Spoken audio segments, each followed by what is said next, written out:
6 o'clock. Good morning, live from the Circus Sports at the Bank Kentucky Downs studio. I'm Justin Hawkins. The round of 16 in the World Cup concluded yesterday in stunning fashion. Argentina, led by Lionel Messi, scored 3 unanswered goals in a 13-minute span in the second half to come back and beat Egypt 3-2 and advance to the quarterfinals. Messi scored his 8th goal of the World Cup, and he takes the lead in the Golden Boot race. Also, Switzerland, they took down Colombia yesterday afternoon in Vancouver to win 4-3 in penalties and advance to the quarterfinals for the first time since 1954. Now the quarterfinals are set. France will take on Morocco Thursday in Foxborough. Spain takes on Belgium Friday in Los Angeles. And then 2 matches on Saturday. Norway facing England in Miami, and Argentina takes on Switzerland in Kansas City. NBA news last night: as part of a large 6-team trade, the Memphis Grizzlies are acquiring D'Angelo Russell, a future second-round draft pick, and a future second-round pick spot from the Washington Wizards. The trade also involved the Mavericks, Clippers, Pistons, and Bucks. For all your foundation repair and waterproofing needs, you got to go to USSTN.com. Breaking news at once on your home for the Titans and Vols. This is 104.5 The Zone.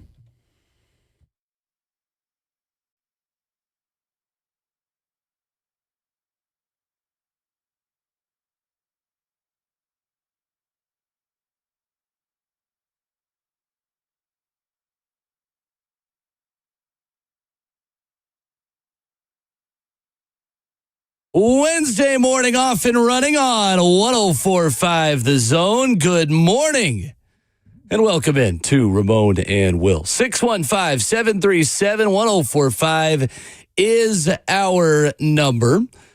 Doing some SEC previews throughout the week and month of July, as we are a couple weeks away from not only Titans training camp, but SEC Media Days, talking season. He says, with the utmost excitement and happiness. David Eckert will talk Texas with us at 8:20 this morning. Rhett Bryan stops by for his weekly visit at 9 o'clock. What's the most important way to evaluate Tennessee Titans quarterback Cam Ward heading into year 2? We'll talk about that in hour number 2 as we broadcast live here in studio from the 104.5 The Zone Circus Sports Studio. Kentucky's largest sports book can be found at Circus Sports at Kentucky Downs. Ramon Foster, Justin Hawkins, and Will Bowling. Good morning, gentlemen. What up, man? Good morning. Happy Wednesday. Hump day. Thank you. Started to take that from Savage this morning, man. Good morning, though. Today is going to be an awesome day, is what I will tell you, Will. Okay. The weather's going to cooperate with us, man. We're going to have these pop-up showers that kind of cool us down a little bit. I don't even know if this is true. I'm out here playing weatherman, and I think I'm far from it, okay? Is what I'm telling you. I'm just guessing that today's going to be an awesome day, though, man. With the Arsenal hat on this morning. Yeah. Shout out to the Gunners. My hair's too long, so it's just pick a hat every day right now. Hadn't had a haircut since the wedding, I'm guessing. Correct. Yes. Yeah, correct. And you were fly for that one, too, I must add, too. Oh, thank you. Haircut was on point, appreciate man. that. Most definitely. I appreciate that. I'm in need of one, too. It's been like 2 weeks for myself as well. Holiday season, just being out of town. I am rough. But it is what it is, though, man. I got challenged also, too, this morning. Sissy came in here from 92Q. I figured we was going to get it. I thought we'd do it as a crew, but the Ice Bucket Challenge will be executed at some point. I'm sure by all of us. Yeah, you've got so many notifications and adoring fans and followers that she had to come in and tell you, hey, I tagged you. Where are you at? Yeah. You said, I got you. I got you. Yeah. But I want to do it at a crew at some point, man. 2 things, I hadn't had a chance to address, I guess. One, Jeff's 83rd ranking. I said it a little bit yesterday. I just think it's so egregious. It hit me again, just like 83. I hate to call it disrespectful, but it's disrespectful. Yeah, there's no doubt about it. It doesn't matter, but it is disrespectful. It does. The top 100 goes on players' resumes. You know what I'm saying? And but for what?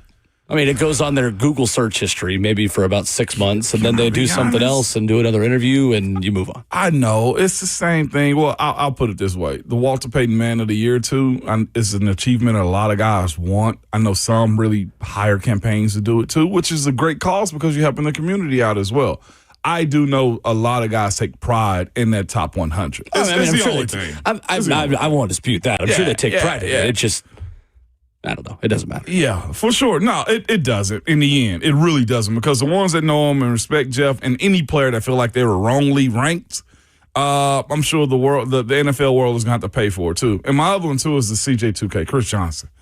I in no way had that on my radar as far as ALS. I didn't even know what the rumors were that everybody was speaking of. And from my understanding, of course, that's a tough topic for anybody to live with. And then also to want to let the world know about it as well, man. So my thoughts and prayers for sure to CJ, man, and his family as they continue to navigate through this process.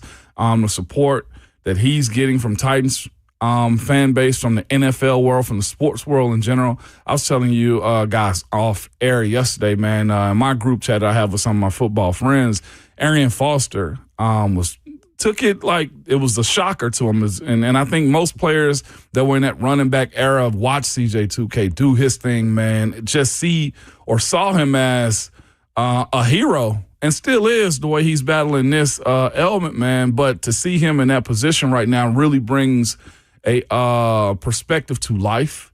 I think the appreciation of it as well, and just how much more research is needed for this ailment.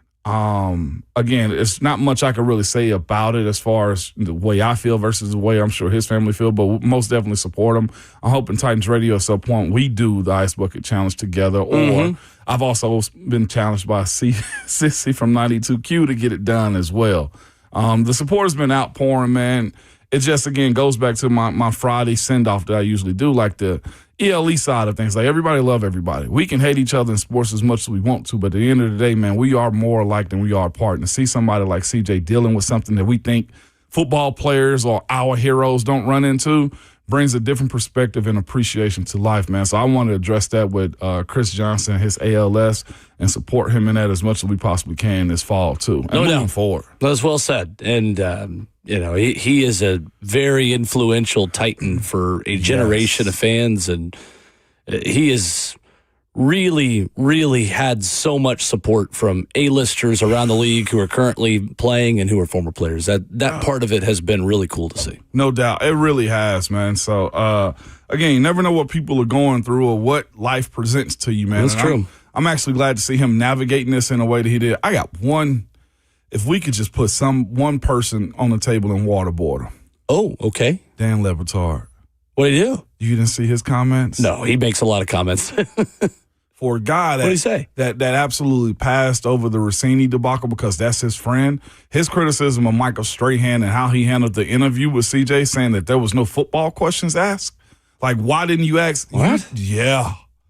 How this isn't coming across your page, Dan Le Batard, I ain't going to say he needs to be ashamed of himself, but he needs to reevaluate what that interview was. It wasn't a football segment. It was a life announcement. That's ridiculous, man. It is ridiculous. Yeah, he said Michael Strahan, his words, obviously. His words. Michael Strahan has a responsibility in that instance to ask some sort of football-related question.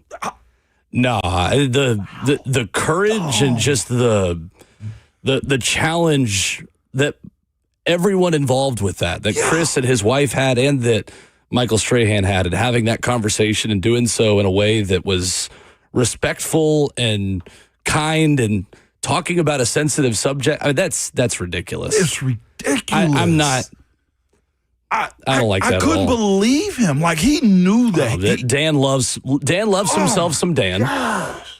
From the way that he does his show, and he's had a lot of success doing that. But come on, man, you got to remove yourself and remove football from that. That's a life interview and life discussion, not a football discussion. I hate to go that route, but that pissed me off. I'm like, what are you mad for? Strahan did that interview, I thought, perfectly, and allowed CJ and his family to really express themselves in that moment. Football was the last thing that should have been talked about in that moment. He brought awareness to this element of what ALS is, and Dan Le Batard chose to make it about him in that moment right there. Shameful is what I would say. That is, I don't even know if that's old school media. It's just a selfish guy. For a guy that glazed over and chose not to address the Diana Rossini thing because that was his friend, that was low. That was real low right there, man. So I hope Le Batard gets a egg to the head in a stadium one day. Yeah, watching the video, it's more in context to how football and playing football impacts your likelihood of having diseases like this or having things like this. I think that's the area where he's coming from. It still is a ridiculous comment, though. Mm-hmm. Still totally ridiculous. I don't know how I didn't see that either, but well, you got a lot. I'm glad I hadn't. Yeah. Well, I mean, we all do, but yeah, that's ridiculous. I wanted to address that with CJ. And Dan should be better than that. He should be better than that for sure in that moment. And I thought Strahan did a good job on that one. I think absolutely. Yeah, he did most definitely. The courage it took Chris and his wife to sit there and talk about that and be as vulnerable as they were is pretty amazing. It was pretty amazing. Yeah.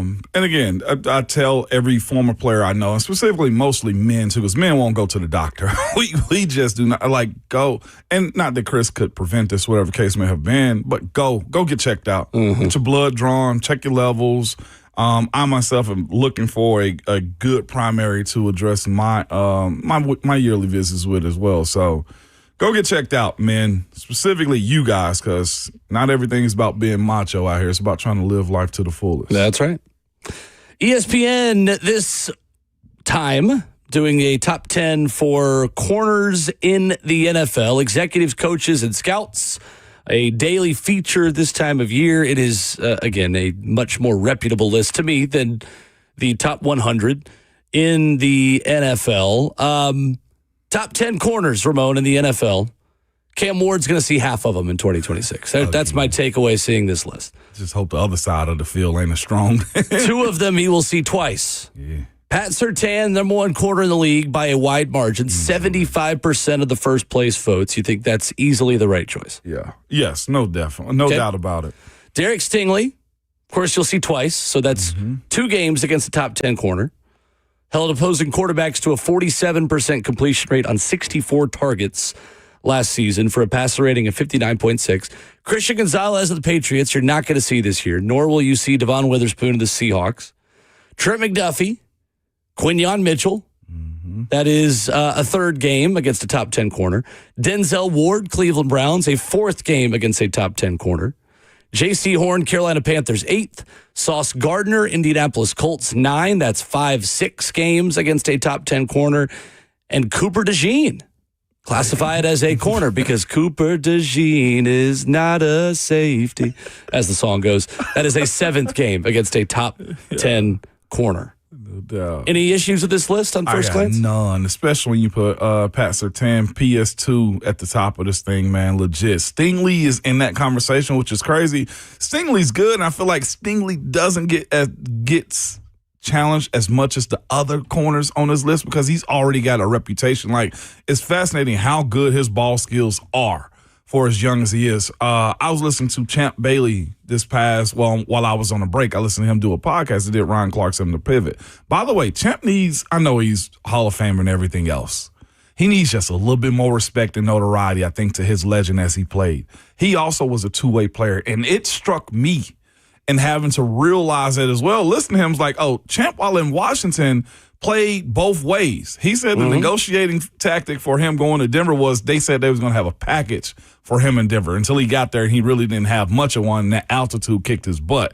But Champ also played two-way before Travis Hunter played, and I didn't realize I started to text you guys about it. I was like, I'm on break. I'm going to let them do the show. Leave this alone. But the way Champ Bailey spoke about his ability to play football, he's always been great. And the way he was explaining to, like, Ryan Clark and Shannon, those guys, how he was good at sports, he doesn't even realize how great he was. And I think that's the same way Pat Surtain is, too, because they talked about Pat Surtain and how he is just naturally gifted. And I know Derek Stingley, he fits into this mold, too, man. And Cam got to see these types of guys on top of the rush that's in front of him. That's the thing that's unique about the Derek Stingley side of it. There's a rush in front of him as well. And Cam's got to deal with that this year, twice a year, too. And depending on when Sauce Gardner gets back, that's 2 times a year as well. It's maybe the best defense in the NFL. The Houston one? Yes. It absolutely is. But I got no pushback on this list whatsoever. Kamari Lassiter, I think, is whose honorable mention is probably a year or two too soon. He's mentioned as the best second corner in the NFL. And Cam got to see that. Titans do have a mention here. Alante Taylor also receiving votes. Nice. Nice. No mention of Cordell Flott, but I think that could change next season. Within a year, it absolutely could. Considering how the Giants felt about him, all the reports of how the Giants want to retain him as well, too. All it takes is one good year to be on that honorable mention. Sometimes just one good play. That's it. No, seriously. I'm a little shocked Joey Porter Jr. is on this list, though, too. He's honorable mention, which means he got more than just votes. And A.J. Terrell rounding off with Jalen Johnson. I don't know a whole lot about Jalen Johnson, but Utah guy, Chicago. Is he? Yeah, no doubt. 615-737-1045 is our number. Chris Lowe of On3 ranks the best quarterbacks in the SEC entering 2026. A little bit of controversy on 1 versus 2. And the one player who's going to rise the most on this list from now until the end of the season. Coming up next.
List season does not just apply to the NFL.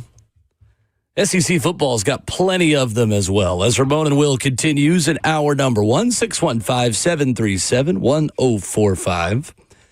Chris Lowe of On 3 ranks the top 10 quarterbacks of the SEC entering 2026. Ramon Foster, did Trinidad Chambliss do enough in Ole Miss's playoff run last year to be at the top of this list for you? Yeah, I think he did. I think it's justified in his approach to it, especially him getting that year back. And you also add in his level of maturity to Arch's. If we're judging 1 versus 2 in these type of scenarios, Trinidad Chambliss is him on the ground and with his arms, with his arm, not both his arm. He's not ambidextrous with the football in his hand. That'd be fun. It would be fun. Mississippi State had a pitcher that was really good, throwing 90 right in left arm. I know. 2 years ago. I know, yeah. But yeah, Trinidad Chambliss, I think, checks every box to me. I would say if we were looking at old traditional quarterbacks, the ones that stand 6'4" to 6'5" or 6'6", whatever the number is, that he's a little bit slight in size, but that doesn't matter with a guy like him. He's mobile enough, smart enough, and thick enough as far as when it comes down to his ability to take hits and stuff. I think Ole Miss found the gem. How they got him out of Ferris State, or who was a scout that was watching his tape. It's SARS for what was his Austin Simmons, who's now the quarterback at Missouri. At Missouri, yeah, who's good. I mean, I know he wasn't perfect at the beginning of the season. I mean, who is? But yeah, really not a bad quarterback. And I'm kind of high on him at Missouri this year being decent. That's what I'm saying. And Trinidad Chambliss comes out of nowhere. It's okay to say that. He absolutely came out of nowhere. It came out of nowhere to really push them over the top. And you can honestly see it. I think when Austin Simmons went into, Trinidad Chambliss went into the game, you saw, this is going to be, it's going to be a hard decision for Lane. And I got to give Lane credit on that. As a head coach, to disrupt your premier football player in Austin Simmons, to choose Trinidad Chambliss, that's a hard decision. I like to say that's what the money's for, but to actually make the decision is not easy to do. Yeah, I think he should be number 1 on this list. The way Arch started out last year, a little bit slower than you need him to, but they reeled off really good wins too. Only question I have as far as 1 versus 2 in this situation, which team supported them a whole lot more? Which guy played his team into a better position? I think Trinidad. He did. Trinidad? Yeah, that's what I'm saying. That's the way I look at it. Yeah, for sure. And the deeper run into the playoff last year, if Arch Manning had a chance to play playoff football and beat some of the teams that Ole Miss did, then maybe he's at the top of this list. But that's not the way the cards fell last season. Trinidad Chambliss and Diego Pavia were the only 2 FBS quarterbacks last season to pass for more than 3,500 yards and rush for more than 500 yards. And in his last 4 games, starting with the Egg Bowl win over Mississippi State, Trinidad Chambliss threw for 1,280 yards, 8 touchdowns, 2 rushing touchdowns, and did not throw any interceptions. That duo of Trinidad Chambliss and Kawan Lacey is one of the best quarterback-running back duos that we've got in college football entering the upcoming season. Insane amount of talent. That being said, they don't have Lane Kiffin anymore. You have Joe Judge still in the mix. Obviously, that didn't bother them in the playoff, and if it did, you couldn't tell based off the results and based on what they did. But Ole Miss is a really interesting team. Really, really interesting team. And Chambliss, I think, has that Baker Mayfield kind of gene in him, the Johnny Manziel kind of gene in him as a college quarterback that just makes every game fun. I have no issue with him being number 1 on this list. No doubt, but they're going to get tested early. So how he ended the season, he's going to have to start it exactly that route because, again, Louisville opening up the season with Charlotte, they'll be fine, but then they got LSU, then at Florida, who's got a new coach as well. That first 4, you can go 4-0.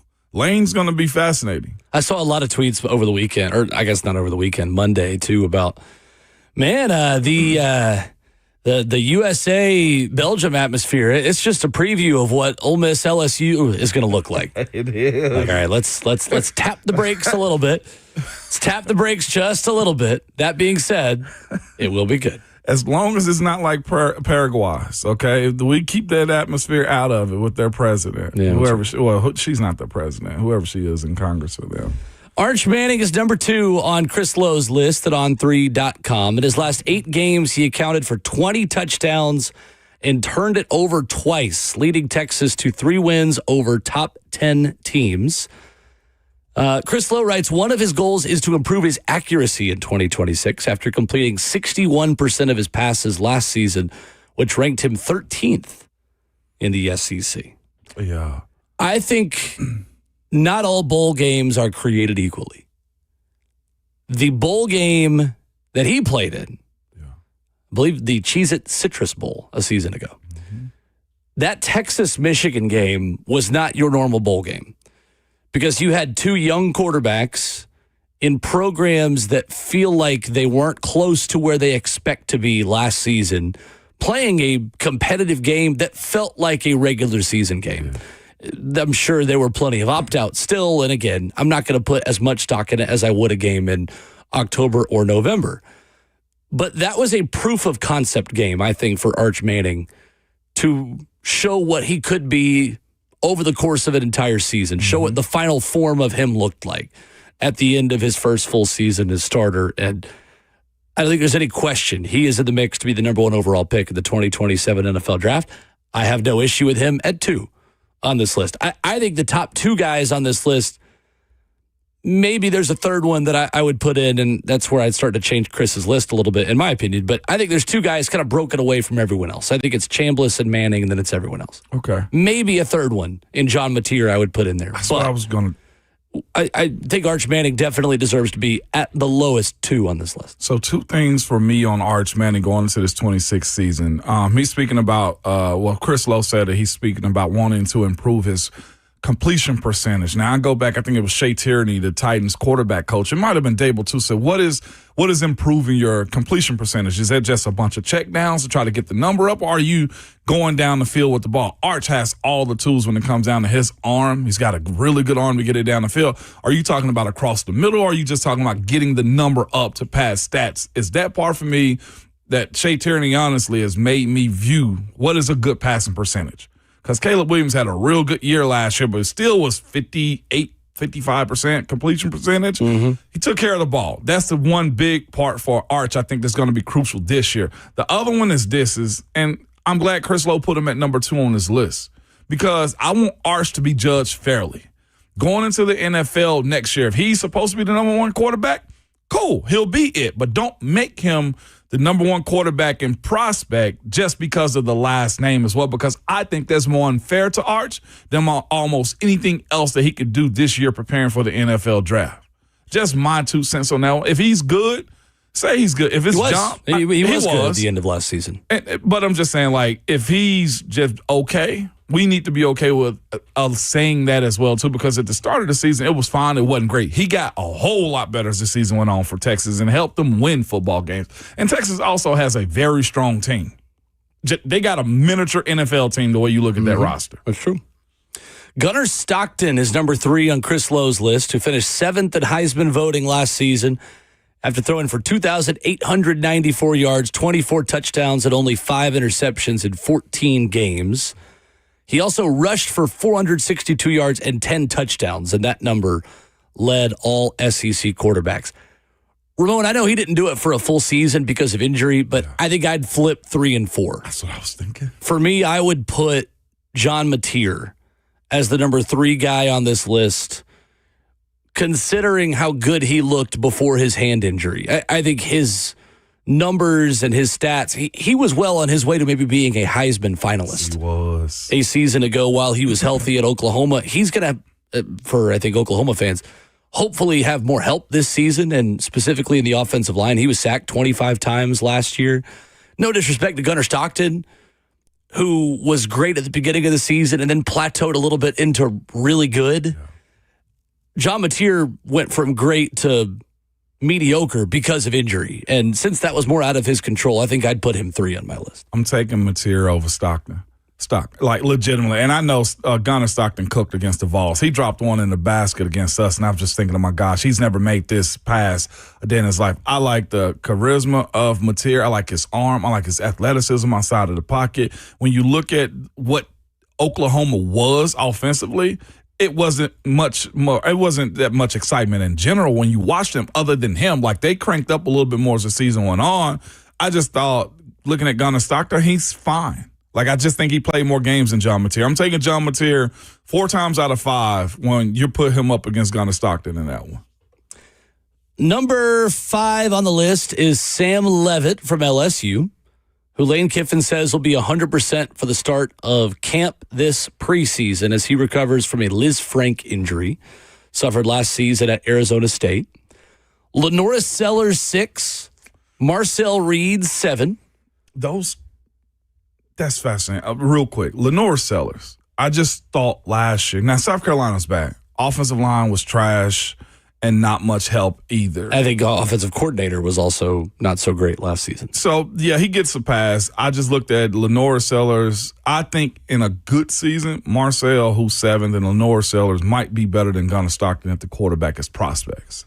Given the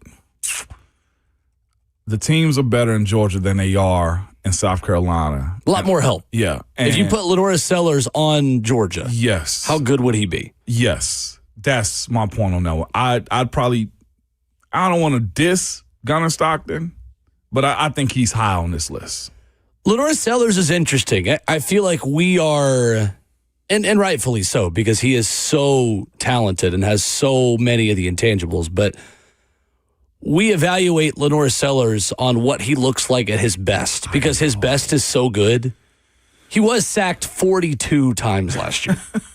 That is a very large number in college football. 2,437 passing yards, 61% completion, 13 touchdowns, 8 interceptions. 13 touchdowns isn't very much, and it's not totally on him. Right. I think if you were doing a list of who has the most potential at quarterback, whether that be even in a perfect college season or just in the NFL, I think Lenoris Sellers could be 3. Easily. But that's not... I think the right true. way to evaluate quarterbacks. 100% on that one. Yeah. 149 carries, 270 last year. He went from 674 rushing yards, Sellers in 2024, to only rushing for 270 on 1.8 yards per carry last season. Again, another really interesting team. And this is the downside of a 9-game SEC schedule. There are good teams that are just going to get buried. And I think South Carolina's in that conversation as a good football team that might go 5-7 this year. Seriously. Might go 6-6 this year. Or other guys on the list: Byron Brown at Auburn, USF transfer at 8, Kamario Taylor at Mississippi State at 9, and Kenny Minchey at Kentucky. Number 10, former Pope John Paul II quarterback here from Hendersonville, Tennessee. I think I would go Austin Simmons over Minchey from a little bit more SEC experience. Obviously, no Tennessee quarterback, no Alabama quarterback, and no Vanderbilt quarterback on this list. I think that's expected that Jared Curtis isn't going to be there without taking a snap in college. I think it's also expected that no Tennessee quarterback's going to be on there with obviously not knowing which one's going to start. But I think I'd probably go Austin Simmons at 10. I agree. Instead of Kenny Minchey, who's just not played a whole lot of football. The reports out of Notre Dame last year, though, were that he was really pushing C.J. Carr to be the starting quarterback in week 1. And we saw how good C.J. Carr was last season. And if you're doing a list of quarterbacks in the country, C.J. Carr is at worst top 5 for what the national outlook is of the quarterback position entering the season. So Chris obviously is in the know, and Chris knows his stuff and does a great job, but Kenny Minchey at 10. That's a lot of expectation of a guy that is brand new to the SEC. With no starts, 6 game played. I know, he had 76.9% completion, 77 completion percentage with 100 and only 196 yards on the season. Like, he played in a reserve role clearly. Before none started, I'd have probably went with Austin Simmons as well. There's 2 dudes that want on this list, Will, that I have my eye, and I think the rest of the SEC should as well. One you mentioned that I watched last year a little bit, Kamario Taylor at Mississippi State. I'm a fan. I'm not afraid to say I watched him a little bit last year.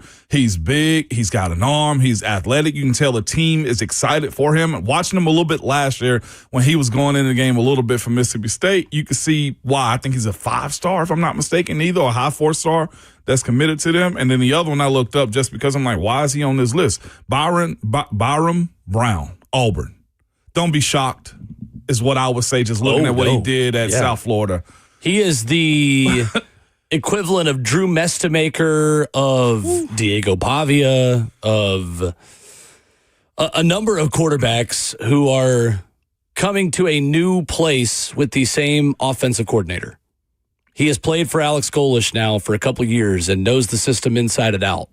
Don't be surprised if he is statistically one of the top 2 or 3 quarterbacks in the SEC this season. Last year he would have been. Mm-hmm. I have a stat line. I mean, USF is, essentially they've exchanged all their green and gold jerseys for navy and orange. So the whole team has just now transferred to Auburn. So how much does that help you with the growing pains of learning a system? And obviously they don't have Cam Coleman anymore. He's at Texas, but Byram Brown's going to light it up just pretty quickly. Last year's stats for him, he had 3,158 passing yards with 28 touchdowns, 7 interceptions. Here's where he makes his hay. On the ground, he had 175 rushing attempts for over 1,000 yards and 14 touchdowns. Yeah, he's an athlete. Yep. Oh, with Golish, he might be on to something. Mm-hmm. I agree. 615-737-1045 is our number. 2 predictions on this list by the end of the season. Whoever the starting quarterbacks are at Tennessee and Alabama will both be at least top 10. Okay. By the end of the season on this list. I'm not on this list. It's crazy. Oh, we don't know who it is. Yeah. We don't know who the starting quarterback is. I think we assume it's Keelan Russell. Yeah. But they are in a similar situation as Tennessee. It's tough. Do you go with the guy with a little more experience in the system who's waited his turn, or you go with the big, younger arm? It's not a one-to-one comparison because Keelan Russell is the redshirt freshman in this case, and Austin Mack is the guy that's been around a little bit longer. And Tennessee's got less experience to choose from between George McIntyre and Faison Brandon, but both of those quarterbacks will end up on this list by the end of the season. I would be shocked if it's not the case. Josh Heupel's just shown us enough that he's going to find a way to make it work at the quarterback position every year. Every time. 615-737-1045, our number. USA, Belgium. There's some good news and some bad news. The television audience was unbelievably big, bigger than I thought was going to happen for a round of 16 World Cup game. We'll tell you why it's good news and bad news coming up next.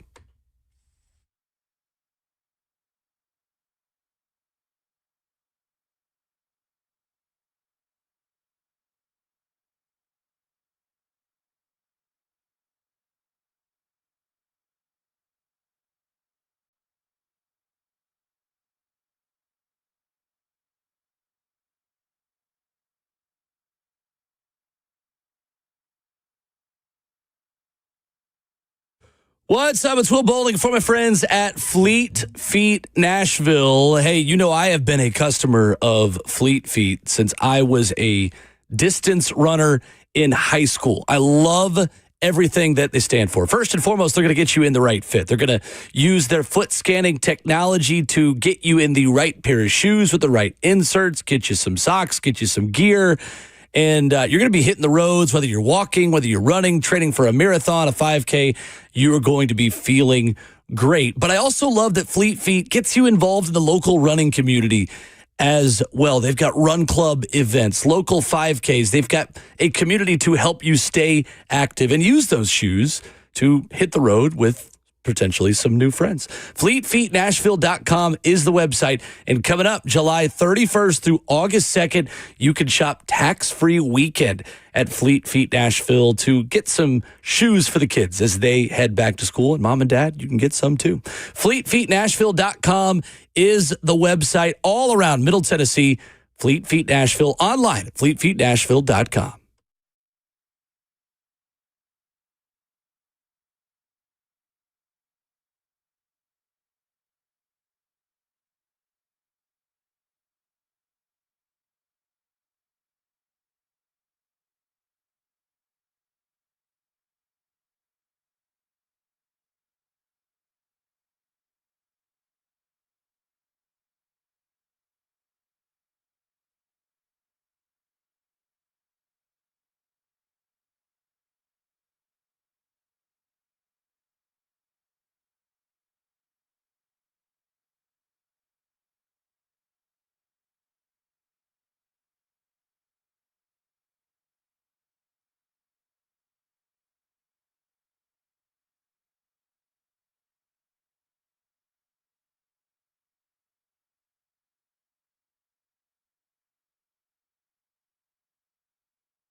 Ramon and Will continues, wrapping up hour number one this morning. Ramon Foster, Will Bowling, 615-737-1045. We got a special guest who's called in, Ramon. Yeah. The one and only, Rod Reed, who may or may not share a name, definitely shares a name with one of the guys we just mentioned, Marcel Reed, on this list of top quarterbacks of the SEC. What's going on, Coach Reed? How are you? Good morning. What's going on, guys? Good morning. Not much, man. How you doing this Wednesday morning? Man, I'm great. First of all, let me say I listen to you guys every morning, and I'm a big fan. Thank you. I think you guys do a wonderful job, except for this morning. Uh-oh. What you got for us? No. I just, you guys just kind of glazed over Marcel there and skipped to number 8 and 9 or whatever in the SEC. And, we talk about I think Marcel is judged by a lot of recency bias with the last couple of games of the season that was had. But if you go back and look at it, look at the game that Julian Sand had against Miami versus, what Marcel had at Miami. I mean, it looked kind of similar to me. We were within a frog hair of possibly tying that game if he don't throw the pick there at the end. But when you go back and look at the last two games that Marcel played, which was Texas and Miami, we were kind of banged up at the receiver and the offensive line. Now, I'm not making any excuses, but, Marcel was the leading rusher in both of those games. And I don't think that can happen if you want to really be successful. And I think he knows that, and they knows that. And he knows that he has to protect the football. But if you go back and you compare the games that all the quarterbacks that you guys mentioned on that list and look at who they competed against and how they fared against those teams, I think you would draw a different conclusion. But the biggest part was it just kind of, you guys just kind of skipped over him. And we went there. He's an NBA product. He's a kid that played here, went to 3 state championships, won one in basketball, which don't count. We're talking about football. But I think that he deserves a little more respect in all these conversations. No, I agree. The only reason we went so quickly, Coach, is because I couldn't shut up earlier in the list. We were too close to a break that I had to hurry, and we had to get through it before we get into our next thing. So it wasn't intentional by any stretch of the imagination. No. We are Marcel Reed fans, and we love anyone representing the city and representing Nashville. And we're on board with you. I don't know how Sam Levitt's ahead of him at the very least, and I'd put him right up there with the top guys 100%, as well as he played at times last season. We are right there with you, Coach. Oh, no, I get it, man. And but it's just it's almost a national thing almost. But I get it. I just felt like, being a local guy and a local dad, I just had to speak up on that one this morning. You won't hear me comment a whole lot on a lot of stuff because I do know that when you're out there and in the SEC, you got to play at a high level at all times. And sure. You didn't do that all the time last year. But hopefully and prayerfully, I think this year you're going to see a different Marcel. No doubt about it. And we were about to go to it, then we hit the Lenore Sella, South Carolina side of this conversation too, and kind of got sidetracked and finished the list off. But you're right though. We always show love to the local kids, especially the ones we know will cover Marcel in high school specifically. Called a lot of those games. And his high school games too. The question I have for you guys though is how are you going to handle the Tennessee environment? It's the way we come to you guys. Yeah, that's right. What's the back and forth on this one, Coach? I kind of want to hear this one, man. Last time I played, there was like 2004. Yeah, y'all got to handle the A&M environment. That's a tough environment, man. I'm telling you, I don't think there's anything. There are a couple of places that you go to. Now, South Carolina at night is rough. We played there a couple of years ago. And Tennessee, that environment, his freshman year was really rough. But, it's going to be a good game. I think you guys will enjoy the environment if you are able to attend the game at College Station in Cal Field. It's like none other, I believe. So it's going to be exciting, and hopefully it's an exciting season. It's pretty cool, too, for someone who's born and raised here, Coach, that you could have a BA versus MBA quarterback battle in the SEC by the end of the season if it is George McIntyre versus Marcel Reed. That's pretty cool for people in Nashville, for sure. Oh, without question. And a lot of people don't know it, but my daughter, Bria, is actually the assistant director of on-campus recruiting at LSU football. So, Wow. We also, That's right. she went to BA and he went to MBA, so they've been kind of fighting all their life. So, I love it. No doubt. That'll be interesting also. We got to go back to Death Valley for a second year this year. And you play against Kenny Minchie this year, too, as the Pope quarterback as well.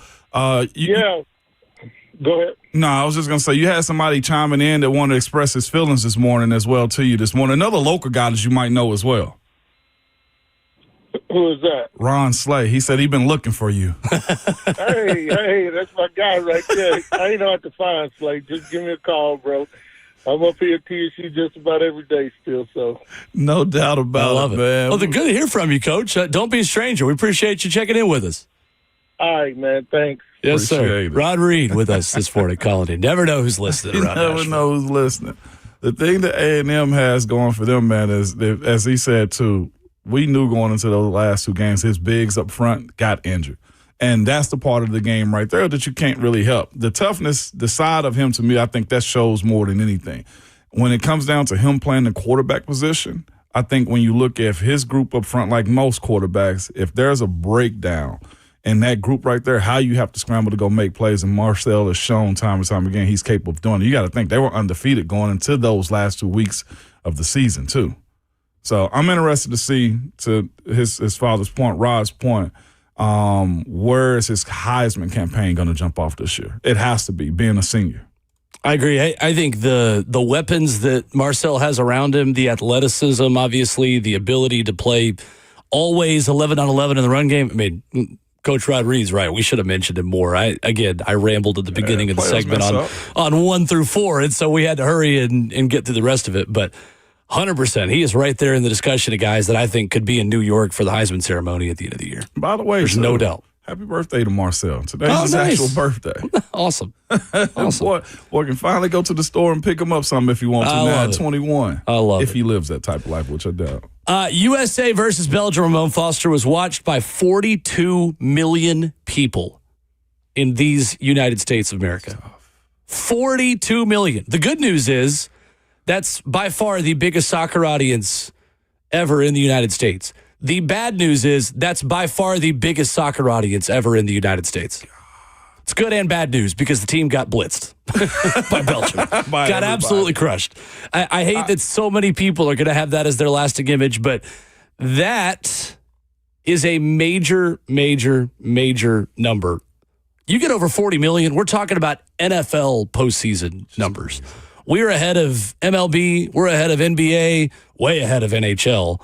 This is a number that is starting to rival NFL postseasons. There are not many sporting events that get into that neighborhood. That's why I hated the conversation was surrounding the fallout or all the things that wasn't on the pitch. Like, this was a great American experience, I feel like. Being able to watch this, the sense of pride that kind of go into it. The one thing I would say to that number, one, wow. The other part is Americans. Don't American this thing, okay? Don't get disinterested in what you've built up and got notoriety for. I think the MLS, and you and Lucas have been pushing this a lot, the MLS will benefit from this.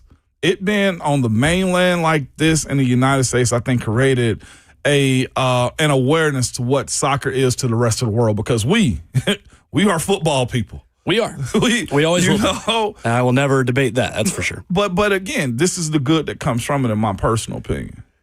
I'm fascinated to see who benefits, whether it's MLS, whether it's the Premier League, whether it's La Liga, the international game, the U.S. women next summer, who play in next year's World Cup and are looking to win their 5th World Cup championship, and they have the most of any country in women's soccer. Yeah, here.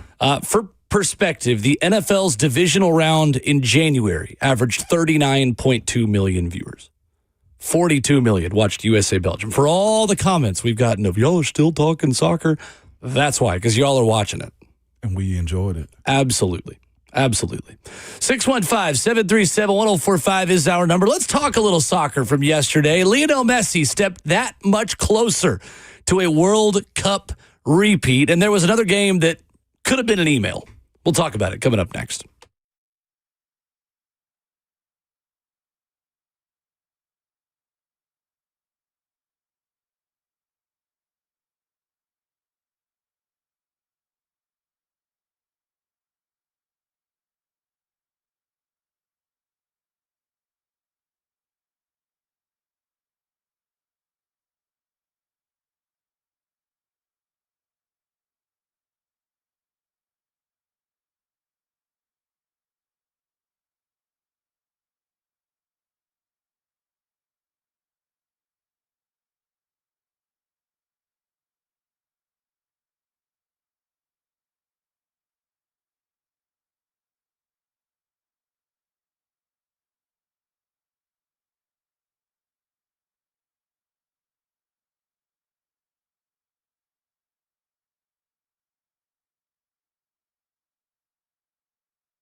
7:03. Good morning, live from the Circus Sports at the Mid Kentucky Downs studio. I'm Justin Hawkins. The round of 16 in the World Cup concluded yesterday in stunning fashion. Argentina, led by Lionel Messi, scored 3 unanswered goals in a 13-minute span in the second half to come back and go on to beat Egypt 3-2.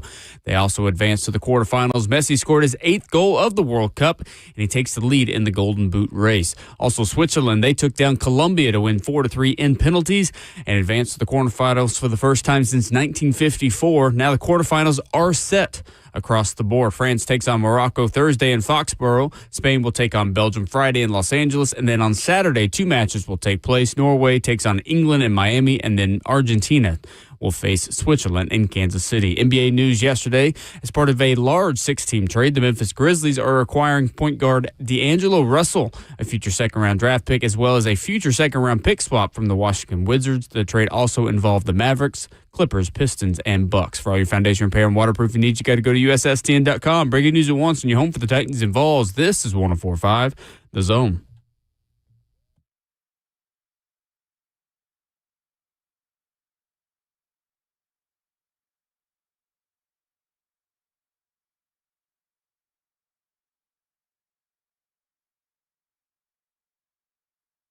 Away we go to hour number 2 this morning on Ramon and Will. 615-737-1045, our number.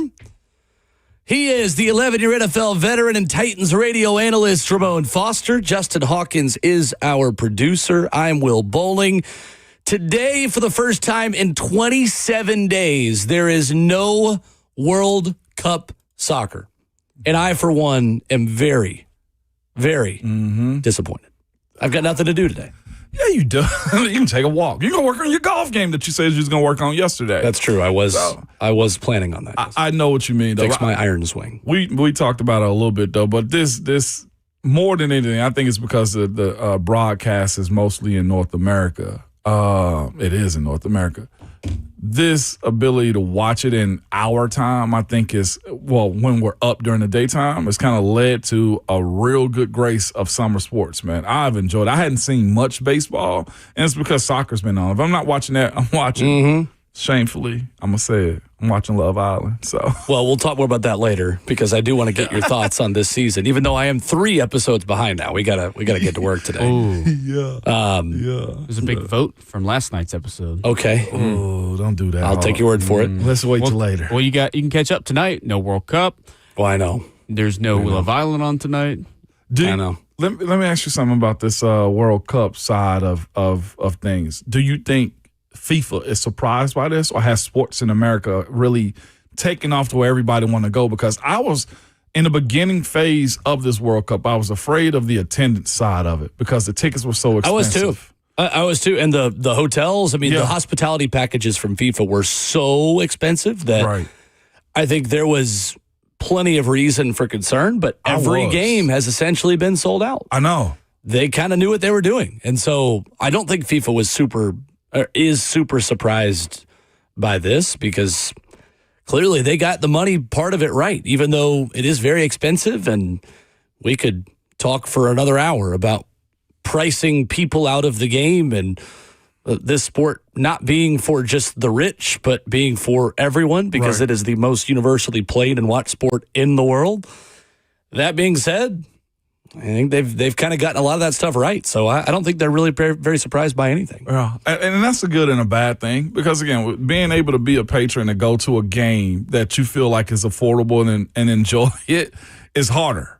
But, again, they proved all the ticket sellers right. People are going to pay for what they want to experience, and I think that's exactly what this World Cup is.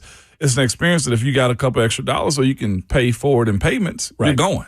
The challenge with that is that StubHub, Ticketmaster, Vivid Seats, that's not really as much of a thing in Europe as it is here. Yeah. And so the rest of the world is used to kind of being price gouged by the organization, by the team, versus the resale marketplace. So essentially you have FIFA saying, okay, well, if this is the price that people are willing to pay, why should we let somebody who just bought 10 tickets and is reselling them make that money when we feel like we can make that money? We can do that. Yeah, exactly. Tough, but we showed up for this one, man. I think it's fun watching soccer turn over like this. Well, So and the price of admission has been excellent. It has been. Well, just as For MLS, the price of it, what do you mean? well, sorry, the admission to get into the game. That's what I'm saying. Everything's been You're sold not out. lacking the entertainment value. I see So what it's you mean. worth Oh, it. yes, it's here you worth go. it. It's Yeah. worth the price of it. Oh, it's been a I said that terrific back World asswards. Cup. It has. It has. What's that? I missed it. I said that back asswards. Nobody's perfect. Exactly. That Pam. was. I'm gonna be honest. That's a step up on your dad joke level right there, though. Too, when you really think about it, that was a good one. That was solid, Hawk. I'm here for it. Last night's or yesterday afternoon, wasn't at night, it was 11 a.m. Argentina and Egypt.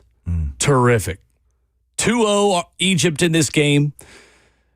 A goal wiped away by VAR that would have made it 2-0 and then could have potentially made it 3-0 Egypt, although I don't think they would have been pushing as much for a third goal had they been up 2. So I think 2-0 was going to be the scoreline either way, and then Messi just took over. He did what he does, assisting Christian Romero for a goal, scoring an equalizer just a few minutes later, and then Enzo Fernandez gets the winner in stoppage time. So Argentina gets the win, and then Switzerland, Colombia. This game could have been an email. Why is that? Because there were 0 chances created in 120 minutes that were really all that significant. Scoreless all the way to penalties. Switzerland wins 4-3 in penalties in front of a very pro-Colombia crowd in Vancouver. Switzerland did rob us of an Argentina-Colombia game in a World Cup quarterfinal in Kansas City. It's a little bit of a missed opportunity. That game would have been insane between two big South American rivals. But we will get tomorrow France-Morocco, rematch of the 2022 semifinal. Wow. Morocco, you might think, isn't that great. I saw people again yesterday on Twitter doing Belgium is 10% of our population. How are they better than us at soccer? We are one of 2 countries that are top 10 biggest countries in the world in terms of population that are even in the World Cup. Wow. 2 countries. 2 countries. I digress. All right. France-Morocco is tomorrow at 3 o'clock. Then you have Spain-Belgium at 2 p.m. in Los Angeles on Friday. Norway-England is Saturday at 4 p.m. And Argentina-Switzerland is Saturday at 8 p.m. Those are the final 8 teams remaining. You're probably going to get France-Spain in one semifinal and England-Argentina in the other, if I had to guess. France, Spain, England. I'm going to go with Norway. You think Norway beats England? I have loved watching Norway play. The way that, I've enjoyed watching them play too, but I don't. That doesn't mean they're going to beat England. yeah, the way that Erling Haaland just escapes around the field. That's the blonde guy, Yeah. the tall blonde. Yeah. They're all blonde. It's Norway. Well, that's true. Blonde, long Narrow it hair. down for me. They all got ponytails. They all got the hair up. Yeah. How does he sneak around the way he does? Dude, Like he's he too will big. just walk around, kind of like what Messi will do at the top of the pitch.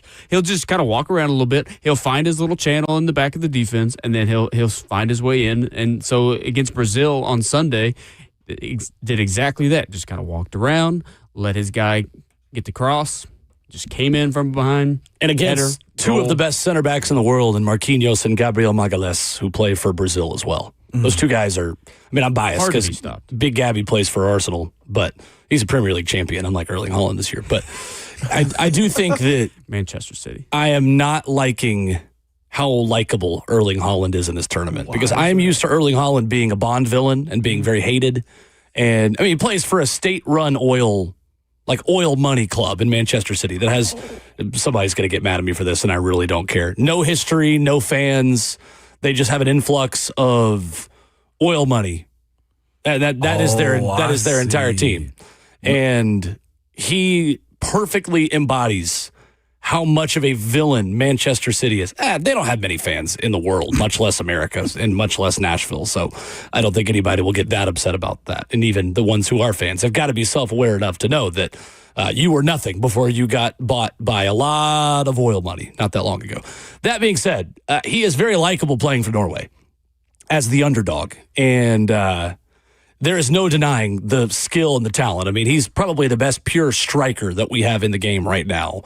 And you're probably going to see the 2 best pure strikers in the world right now between him and Harry Kane, who are going to play against each other in Norway, England. I know Kylian Mbappe is kind of a striker, kind of a winger. I think Mbappe is the best player playing in the world right now. Period. Who is playing in the sport. I think Lionel Messi is probably 2 still. even though he's in MLS, even though he's at Inter Miami. I think he's proving it in this tournament as he leads the race for the Golden Boot at this point. But Norway-England is interesting because, again, Alfie Holland, Erling's dad, played in England, played for City, actually. Erling Haaland was born in England. Okay. Was born in Leeds, England, and could have played for England if he wanted to, but chose to represent his home country his dad is from, he's still Norwegian, obviously, as well. Of course. And so there are a ton of storylines in that game. Martin Odegaard, who is the Arsenal captain, Premier League champions, have got the hat on today. He is the Norwegian captain as well. So there are a lot of players who play in England. Sander Berge is another guy who's played at England a lot of his career. A lot of guys who play at England who are in that Norwegian team, which make that matchup even more interesting. And that Viking row is starting to make headway. It's very fun. It is very fun. It's very row. Couple comments on YouTube. Egypt got robbed. I don't think they got robbed. Oh, I'm shocked that people. What? It was a foul. That was not a. He didn't. 100%. It was really a foul. even touch He him. stepped on his foot. 100%. It's a foul. Missed this game. I don't Man. understand. I don't understand how people aren't what's shocking about this? It was 100% I think a foul. VAR is ruining this. No, If there's one thing in this World Cup that's getting ruined, it's VAR. It's way too late. What's been bad? I think VAR has been great. The whole entire play develop just to go back and review it and take it all the way back. That made no sense to me. You're going to let the whole play develop. You're going to let Morocco or Egypt go on to score, right? And it's like, you know what? That was a foul all the way back. We do this in every sport, away. though. We do this in football when there's a fumble. Let the fumble go. That way, the return can happen. We do it in hockey. If somebody's skate blade, the VAR if somebody's skate blade is an eighth of an inch offside, 45 seconds before a goal is scored, we go back and look at that. It's the same thing. Yeah, but it's the same exact thing. It really thing. ever happen like this in like the soccer? It does all the time. What are you talking about? Not like this though. Yes, it does. I have not seen it this bad in this many games. People are gonna cry corruption because it benefited Messi in Argentina. It was a foul every day of the week. It was the right call. I know it's harsh, and people want the underdog to win, and I think people have Messi fatigue, but there was nothing wrong about that foul call. Soft. Very soft. Yeah, it was soft, but it was a foul. Soft. I just did. So in the USA-Paraguay game, Tim Ream was called for a foul in the box, right outside the box. They went to VAR, didn't really end up touching him. Mistaken identity. Yes. I thought this was obviously it wasn't mistaken identity. They just reviewed for a foul, and they found that there was one. I thought it was very similar. He didn't really touch him. I just didn't think it was worthy touch him, of a foul. He stepped on his foot. That's a foul every day of the week. Is it really? Yeah. Okay. So it's not There's accidental. studs on the foot. Oh, okay. That makes sense to me then. It's a foul. For me, what it looked like is the Argentina guy, he stepped on the ball, and he just kind of rolled over the ball and fell. I love That's what it looked like to me. I'm going to stand on that hill and die on it. It just was too soft. You didn't like the call? No, I didn't like the call. I didn't like the fact that it happened either, but it does need to be called. Yeah. They can go back and remove or contribute whatever they want to after the video replay, is what you guys are telling me too, with the way this works out. If there is a foul in the buildup leading to a goal, then you can wipe away the goal and bring it back and call that foul. And, either way, Egypt was going to be up 2-0. Because, again, if they're up 2-0, I don't think they're still chasing a third. Did you see, speaking of being up 2-0, you see Brady's comment, Tom Brady's comment? Yeah, he said this might be worse than 28-3. And the game was in Atlanta, too. Yeah. So, I kind of feel for Falcons fans a little bit. I'm sure they have so much fatigue. They're just minding their business. Crowbar. I did see, and it's funny, I said this to my friend I was watching the U.S. game with as we were leaving. You know what the USA game reminded me of? What's that? Walking out of the horseshoe after Tennessee lost to Ohio State in the college football playoff. Did you see the convincing ourselves all week of you know what? We can do this. We got this is finally the moment we're going to get through. And then just nothing. 20 minutes of the game, you're like, oh, we did not show up today. Uh-oh. What happened? Did we practice? Does our team know each other? And that's literally what it felt like. And then I get on Twitter and USA against Belgium, and it's all the guys warming up without their shirts on. Yeah. Dang it. Why? Come on. I can make the jokes. You can't, random Twitter person. Oh, my goodness. Let me ask you a question before we transition up out of this thing, man. ESPN's headline right now has Messi has no equals. He hasn't had equals for a long time. Hands down. But right now, and it's two conversations I guess we're having. You said Kylian Mbappe is the best player hands down right now, available. yeah. But Messi, his legend, nothing close. There is no GOAT conversation. No. There's not even a discussion. This ain't not LeBron, even a discussion. Jordan, none of that. No. Okay. This is like, honestly, there hasn't been for 4 years. Really? When Lionel Messi won the World Cup in 2022, it was the equivalent of Tom Brady winning the Super Bowl with the Bucks. He was already the GOAT, but it took away any nuance or any conversation that could be had about him being the GOAT. I think that happened 4 years ago. Yeah, the columns are all correct. Okay. There is no equal. There's no comparison to what Lionel Messi has achieved in this sport. Before the World Cup, and that's what solidified, you said it too, the 2024 one that he won. 2022 that he won. The criticism was he hadn't won it, correct? That was one of the criticisms, yes. Okay. I mean, neither had Ronaldo, to be fair, but Pele had 3. Oh. So that was also part of it. So what puts him above Pele? I said Pepe earlier, Pele. Doing it at a higher level in the Champions League and at Barcelona. Okay. Pele played a lot of his career in Brazil and played at a different time where the game, I don't know. That's more of, he would be closer to like the Wilt Chamberlain or Kareem equivalent. Okay, I got you. And then, I don't know. There's not a one-to-one comparison to make. I'm trying to put it in American terms, but that's the closest I could get. I get where you headed to. Like, with this level of athlete, this level of play, this level of training, he's not just in Brazil. He's in the world, and he's conquered the world and how Messi's played. He also did that. He played against better competition. On his second trek now to win another World Cup with Argentina. Potentially, yeah. Potentially. I think it's still France's to lose, but we'll see. Really? It's fascinating. Where does Mbappe go really at this interesting point?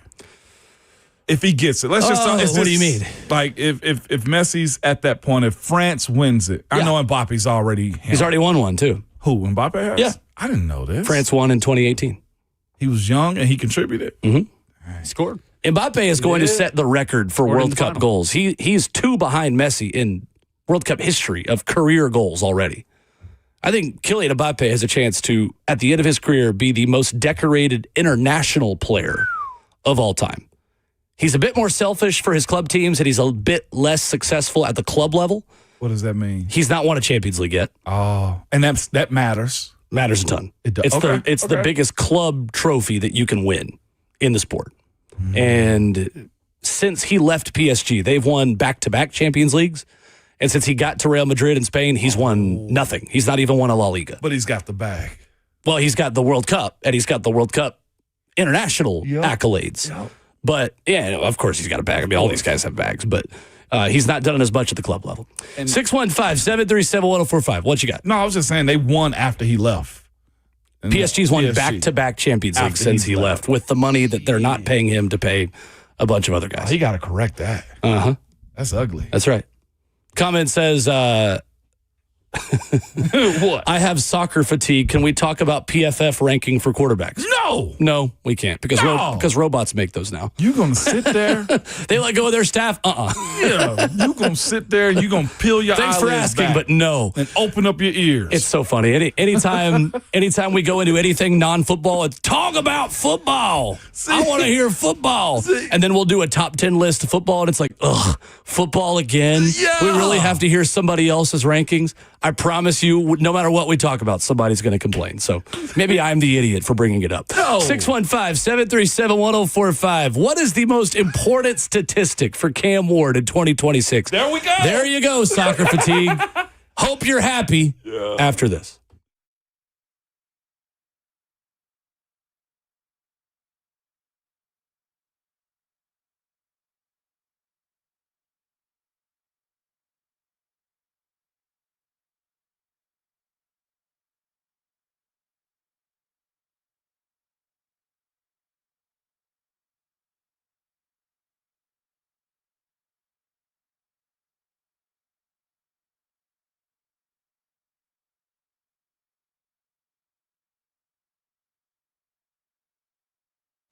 What's up? It's Will Bowling. Is your home's air conditioning keeping up this summer?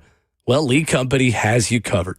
Lee Company's team of professional technicians will give your home's AC a tune-up, as well as seasonal cleaning and maintenance to help you stay ahead of the heat and humidity outside. Don't let your AC fail this summer. Head on over to leecompany.com and schedule your appointment today.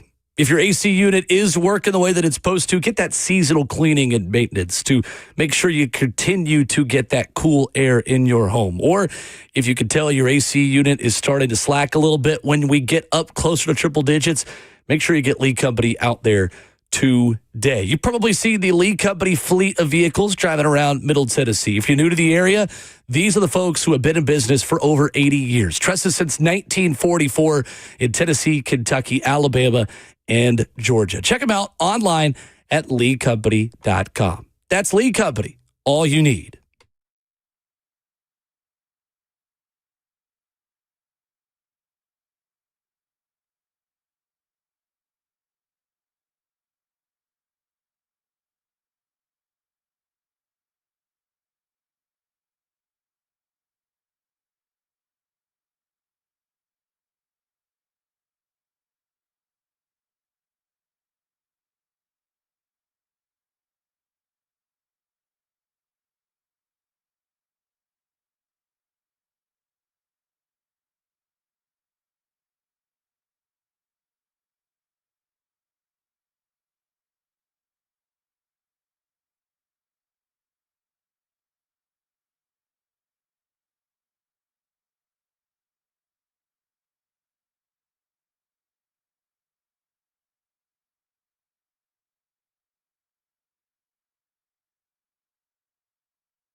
Ramon and Will, 104.5 The Zone and Zone TV, Facebook Live, YouTube, Twitter, or Twitch. What is the most important statistic to claim success or failure for Cam Ward in 2026? 615-737-1045. Before we get to that, every time we talk soccer, you guys call in.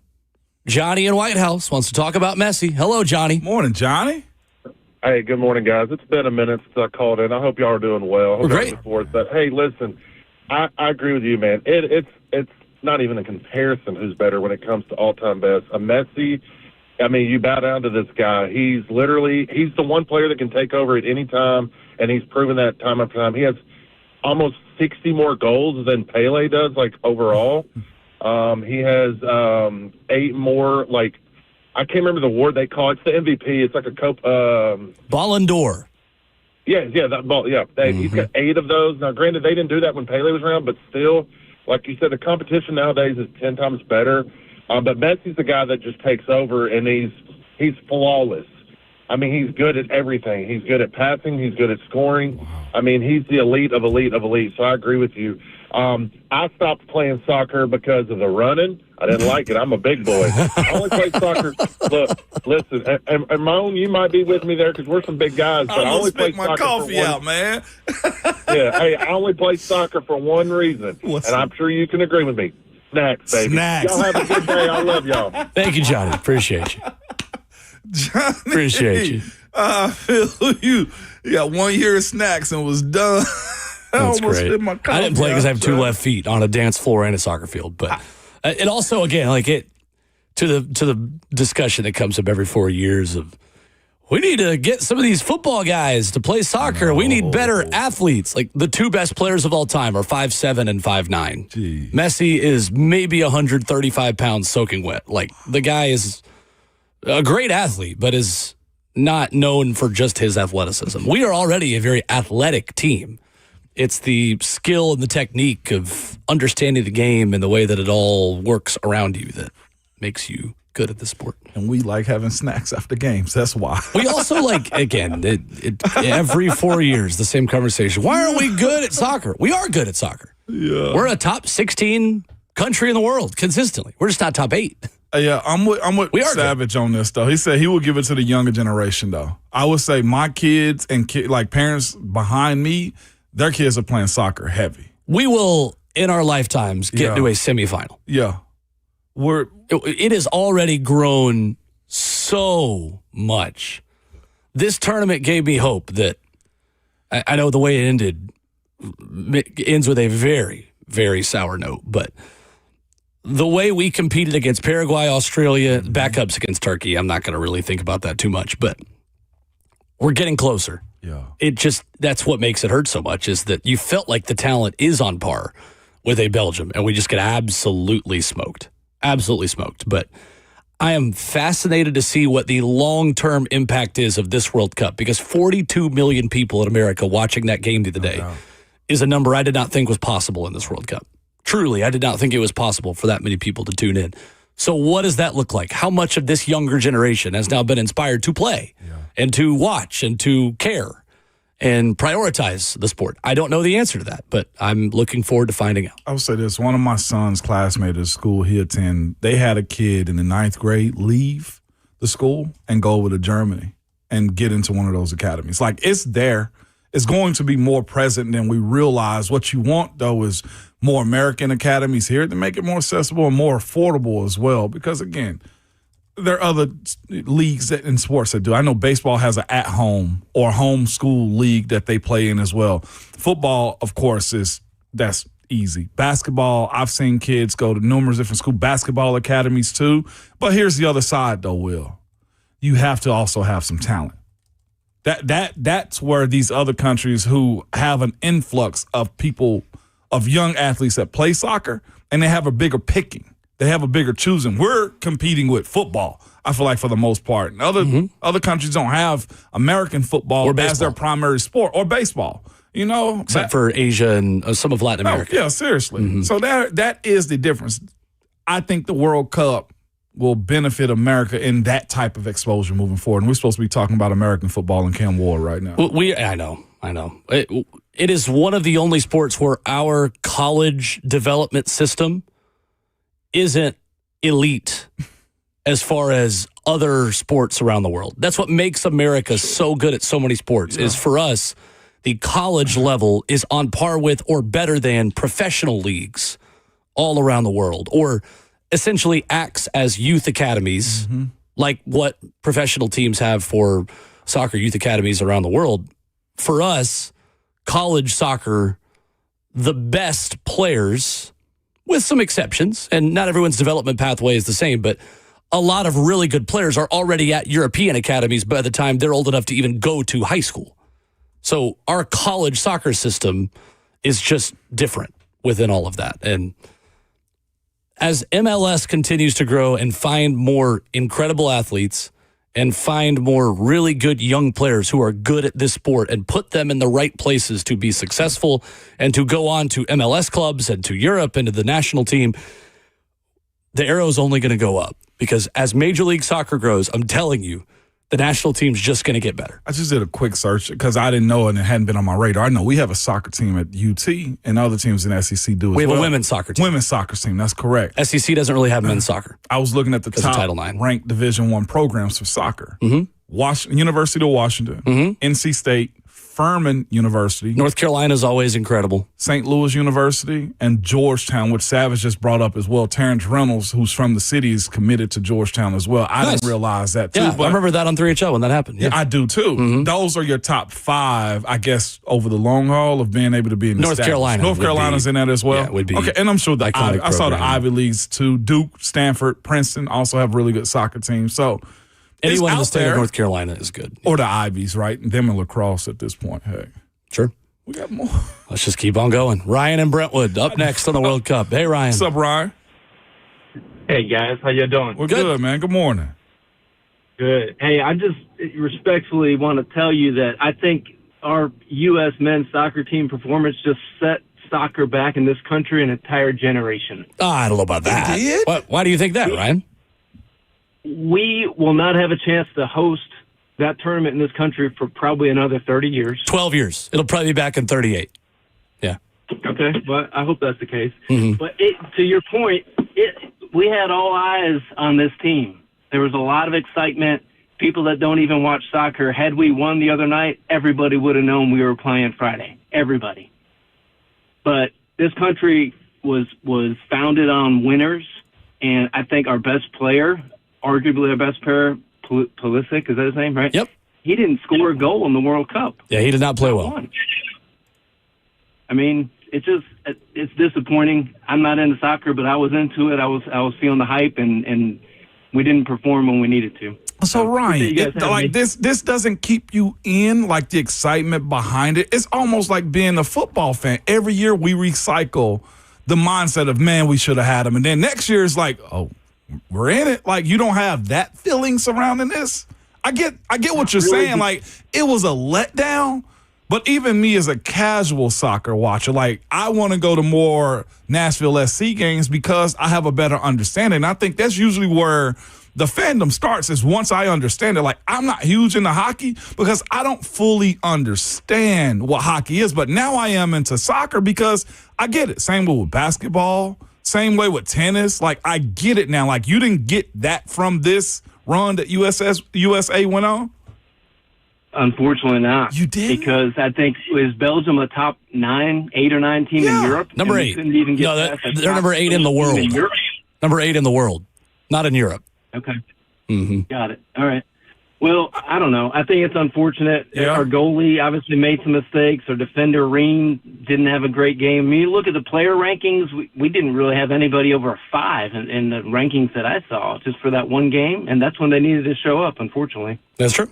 And the other thing I can't stand hearing, because I hear it every 4 years, we're making advancements in U.S. soccer. We're making advancements, but it's the same thing. We can't push through. Thank you for the call, Ryan. Appreciate it.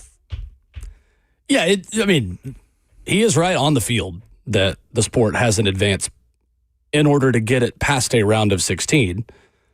The advancements are happening in terms of the eyeballs watching it. 42 million people tuned in to see the U.S. play Belgium. Maybe that does have a negative impact. I mean, I can't totally prove Ryan wrong to say that it will set the sport back for a lot of people because we do like winners, and he's right in that. But I don't think watching the U.S. lose on that stage is going to make people totally tune out because you are just days removed from how good the vibes were after the Bosnia win. And getting to the round of 16, it feels like, again, just a feeling for me. And I love the sport, so I'm in it. Maybe I'm biased, but it feels to me like there is more positive energy around the sport in this country than there ever has been before. And so I'm interested to see who benefits from that. Is it the U.S. women next year? Is it Premier League television ratings this year that I think will probably be up? Is it La Liga on ESPN? Is it Major League Soccer, which starts back next Friday? Nashville SC's first in the league. Get your tickets now, NashvilleSC.com. I don't know. I don't have the answers to those things, but I'm excited to find out. I'm going to be real with y'all.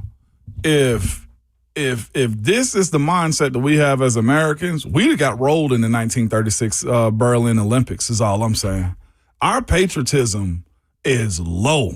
Y'all, like we would have got absolutely rolled in the 1936 Olympics is all I'm saying. Germany would have just run us out.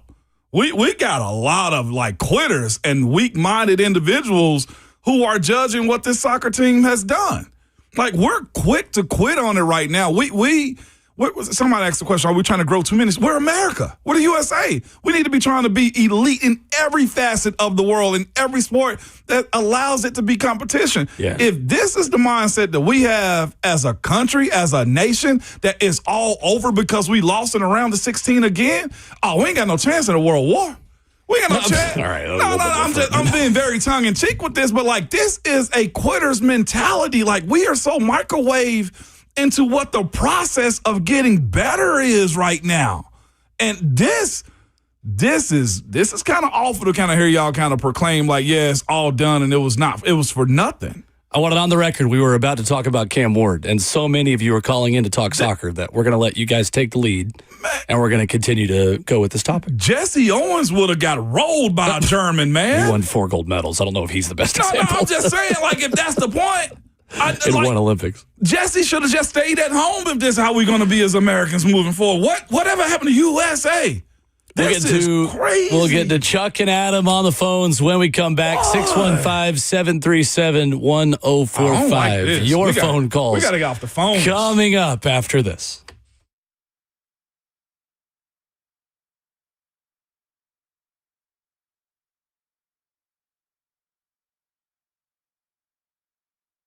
When Steven set out to buy one home and sell another, he wanted a team he could trust to get every detail right.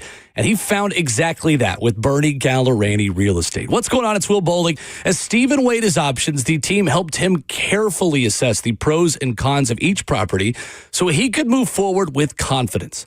When it came time to sell, his home was listed correctly the very first time. No problems, no errors, just a professional job done right. And through it all, Bernie Gallerani Real Estate kept Steven informed every step of the way, making sure he had everything he needed all the way to closing. Honest, professional, and genuinely great people to work with. If you're buying, selling, or juggling both, trust the team that gets it right the first time. Bernie Gallerani Real Estate. Visit BernieGallerani.com and learn all about his guaranteed sale program, where Bernie guarantees to sell your home in 30 days or less, or he'll buy it. You can call him at 615-428-2644 or head online to BernieGallerani.com.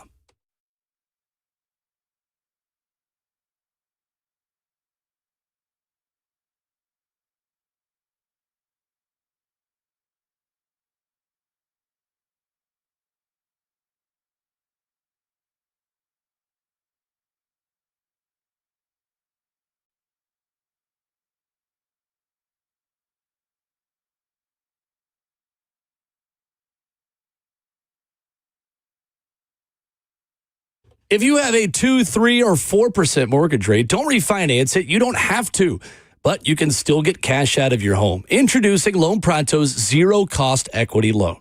Hey, it's Will Bowling. That's right. With Loan Pronto, you can get all the cash you need without touching your first mortgage and without any fees. One local homeowner just got $100,000, paid off all their credit cards, paid off their existing HELOC, remodeled their kitchen, and saved over $1,500 per month. It gets better. There's no hard credit pull up front. Usually no appraisal, no long drawn-out process, and listen, no closing costs. You may even be able to skip your next 2 house payments. So call Loan Pronto now. Leave your low-rate mortgage intact, but get the cash you need in as little as 2 weeks without paying closing costs. That's loanpronto.com. See how much you can get right now at 615-499-5780. That's 615-499-5780 online at loanpronto.com. For qualified homeowners, equal housing lender, NMLS 1661781, NMLSconsumeraccess.org.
Look, the record has been set straight here on this radio program that we tried.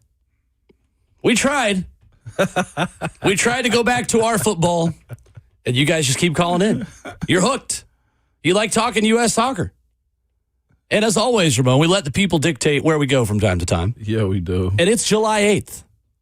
There will be time on July 9th to talk about the most important statistic to evaluate Cam Ward. So let's go to Chuck in Clarksville, talking about U.S. soccer this morning. Hello, Chuck. What's up, Chuck?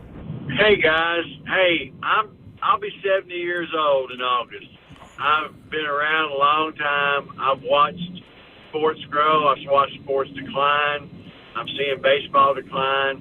I've seen football now dealing with CTE and other things that are going to cause these good young athletes to start looking at soccer, because what is happening is when you see it now, you see the MLS, you see it's not New York, it's not Chicago, it's Nashville, it's Seattle, it's Cincinnati, it's basic, smaller, big towns that are getting into soccer, and the money is starting to come, and the billionaires are going to start seeing that soccer is now going to be, to me, the third sport in the United States. So it's going to get better.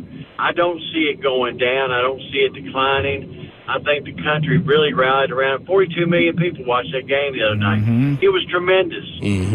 I don't love soccer, but I've gained a respect for it, and I watch it now, and I watch Nashville, and I root for Nashville Soccer Club, and I just think that, you know, once the billionaires start seeing that the money can be in soccer and make a huge amount of money, then you're going to see the academy start here that's going to make these players better. Right. So, hey, we're ranked 9th in the world? I would think there's a lot of countries in the world would like to be ranked 9th in the world in soccer. So tell them, Chuck. Let's move forward. And, hey, but let's root on the Titans. I'll be right there with y'all all the way on the Titans this year. I look for them to ascend, but I think soccer is moving forward and will get better. Thank you, Chuck. Appreciate the call. Appreciate it, Chuck. We are ranked 16th in the world, the United States. America. But that's okay. World. I will also, though, push back. Baseball not declining right now. Baseball is kind of having a moment. I saw the other day 44% surge in television viewership so far this year in Major League Baseball. I think MLB's kind of doing okay. Now, with the lockout that's going to happen next year, probably won't help, but I appreciate a lot of the other points for sure. Adam is up next. What's up, Adam? What's up, Adam? Hey, guys. How are y'all? Good. Good. Hey, Will you just outline what do the next 4 years look like as we get to the next World Cup? Like, what's the process now that we've been eliminated? Does Pochettino stay around? What happens with the squad? When do we start getting back into friendlies? How does that all work? And I'll hang up and listen. Sure. Thanks, Adam. It's a good question. So every other year you have the Gold Cup. The Gold Cup is the North American Championship. So that'll take place again next summer. I think, just my opinion, I think Mauricio Pochettino is going to stick around for at least another year. Right now, Mauricio Pochettino has a choice.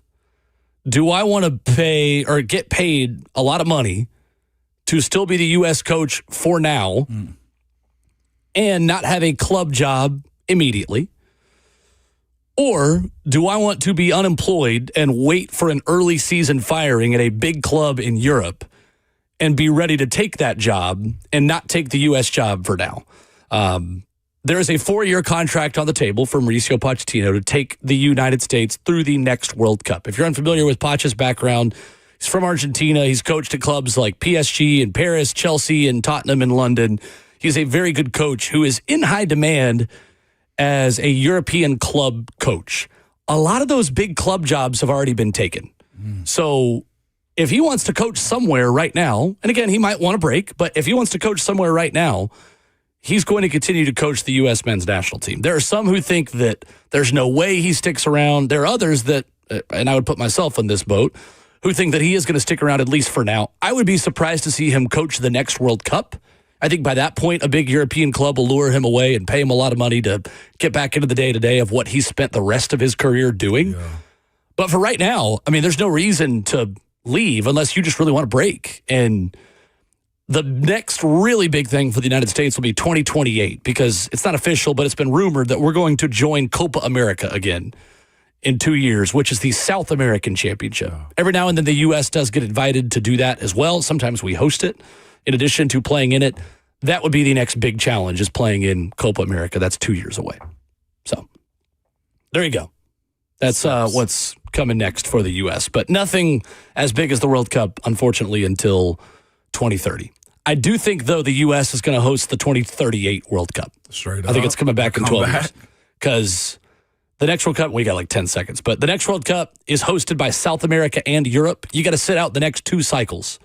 If you host those, Saudi Arabia gets the next one that only leaves Australia or the U.S. Who could host it. Hour 3 next.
Second half of the show in hour 3 getting started on this Wednesday morning. Good morning. Glad you're with us on a beautiful day in Nashville, Tennessee. 615-737-1045, the number.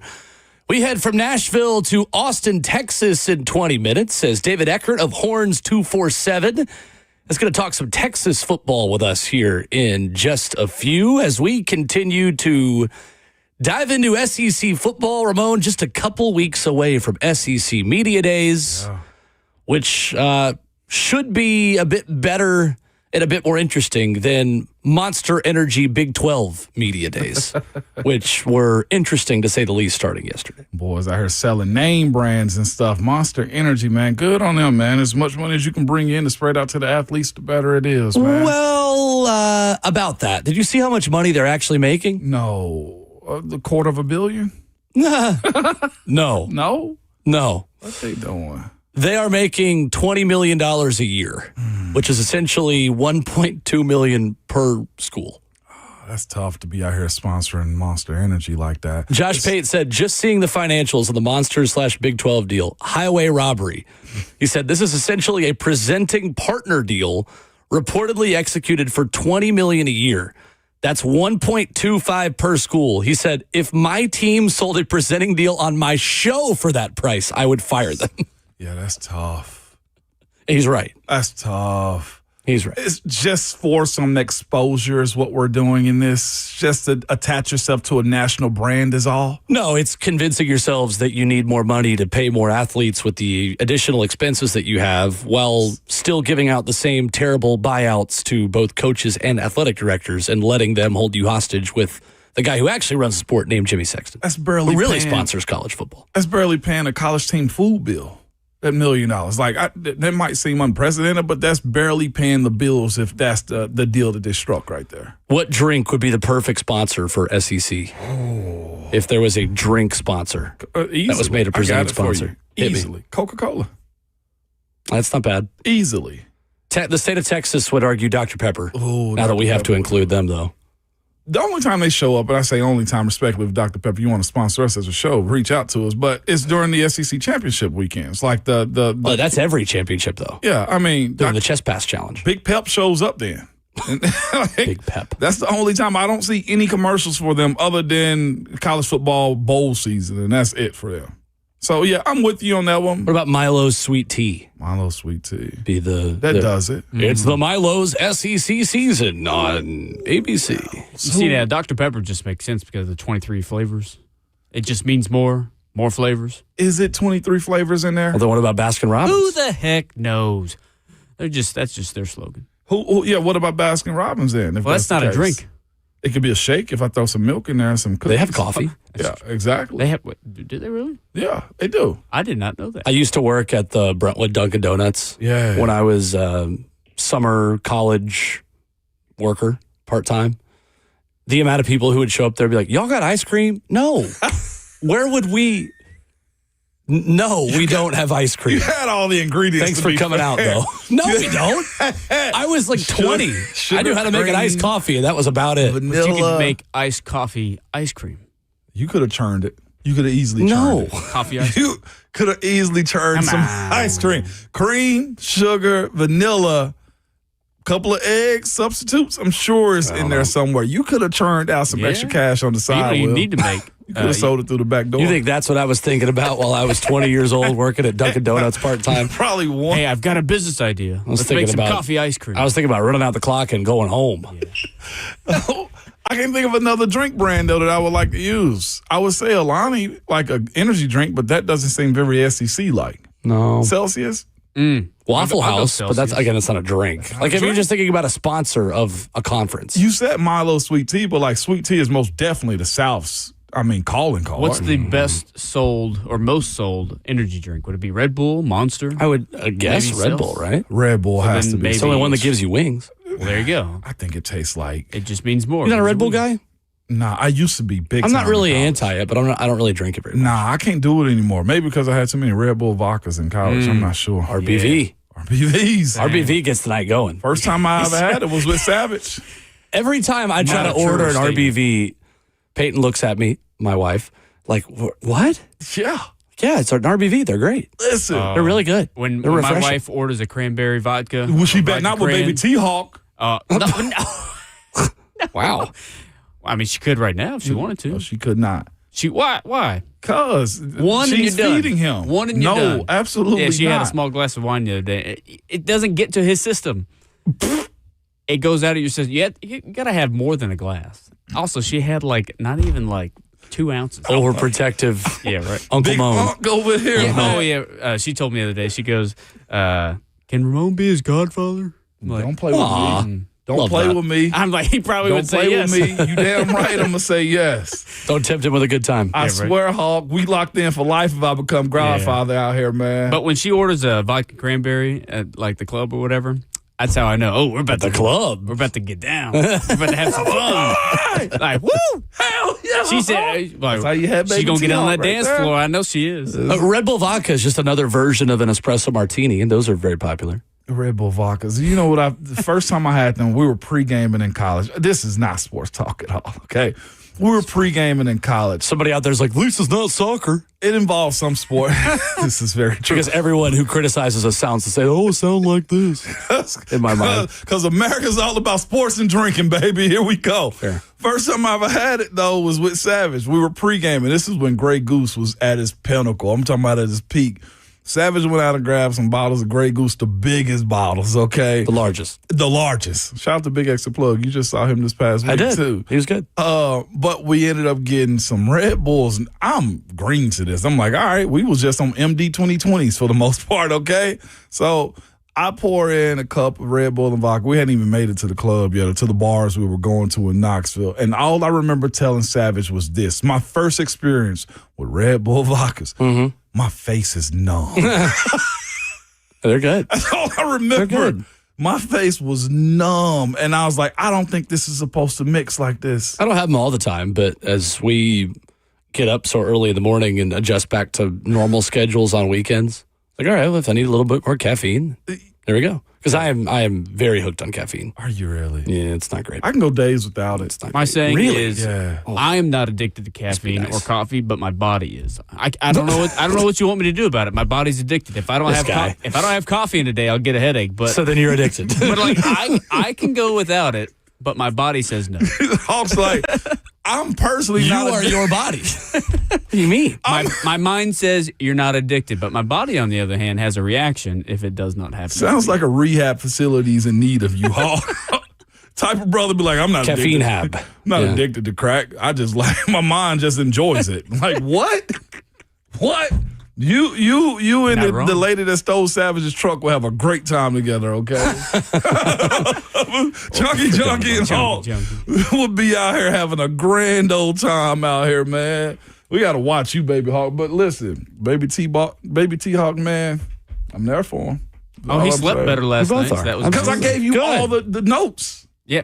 Oh, yeah. That one at 10 o'clock. You probably didn't expect me to respond, but I What was were your still notes? in the middle of trying to get him down. So My notes was force Baby T-Hawk to be up. If y'all trying to sleep at nighttime, don't let him fall asleep at like 7 o'clock. Now let him roll Just keep about going. 8:30. Okay. That way you get you at least through midnight on a sleep and like train them like don't be causing hell throughout the good advice. daytime and then you up during the nighttime. Nah, Sure. we not gonna. You are the parent in this thing, baby. You were the captain now. You are the captain, Hawk. I don't know. In this first month of life, I'm pretty sure they're the captain. We just live in it. It's their world. Didn't I warn them though? Because we went to the doctor Monday and she said, you're not going to spoil them because they really don't know anything. So just whatever they want, just go ahead and give it to them. I'm like, Okay. you know what? They know That's the a lot. difference. Bleep them kids. Wow. Godfather Moan. Can't wait. Can't wait to be presented with it. Let's sprinkle in a couple Cam Ward mentions in order to keep the people happy. Aw. AFC South has, in my opinion, Ramon, quietly developed kind of a strength at corner.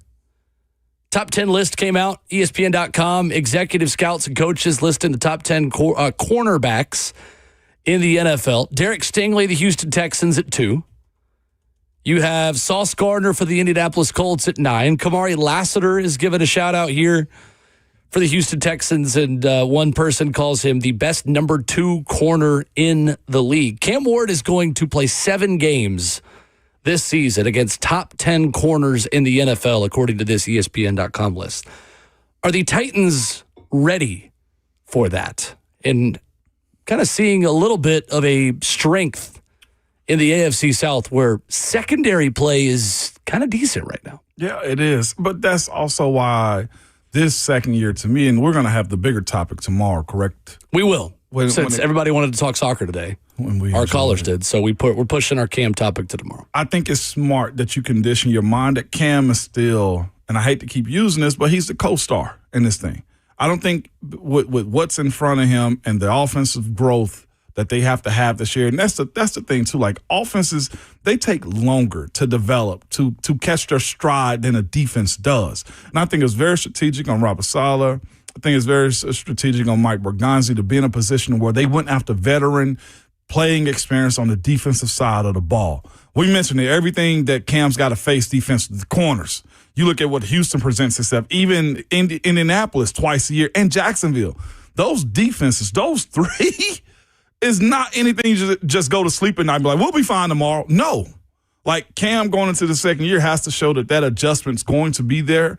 And he's also got to beat individually those corners and make sure his offensive line can hold up at the line of scrimmage so that he can see and complete these passes to these world-class guys he's going to be playing. You said it 6 times. 6 guys on this list that he's got to play going into 2016. 7 games because he'll play 2 of them twice. So he'll play 7 games against top 10 corners next season. And, I mean, maybe that also means more Cardell Tate will play 7 games against top 10 number 1 corners. And Tony Pollard and Tajay Spears.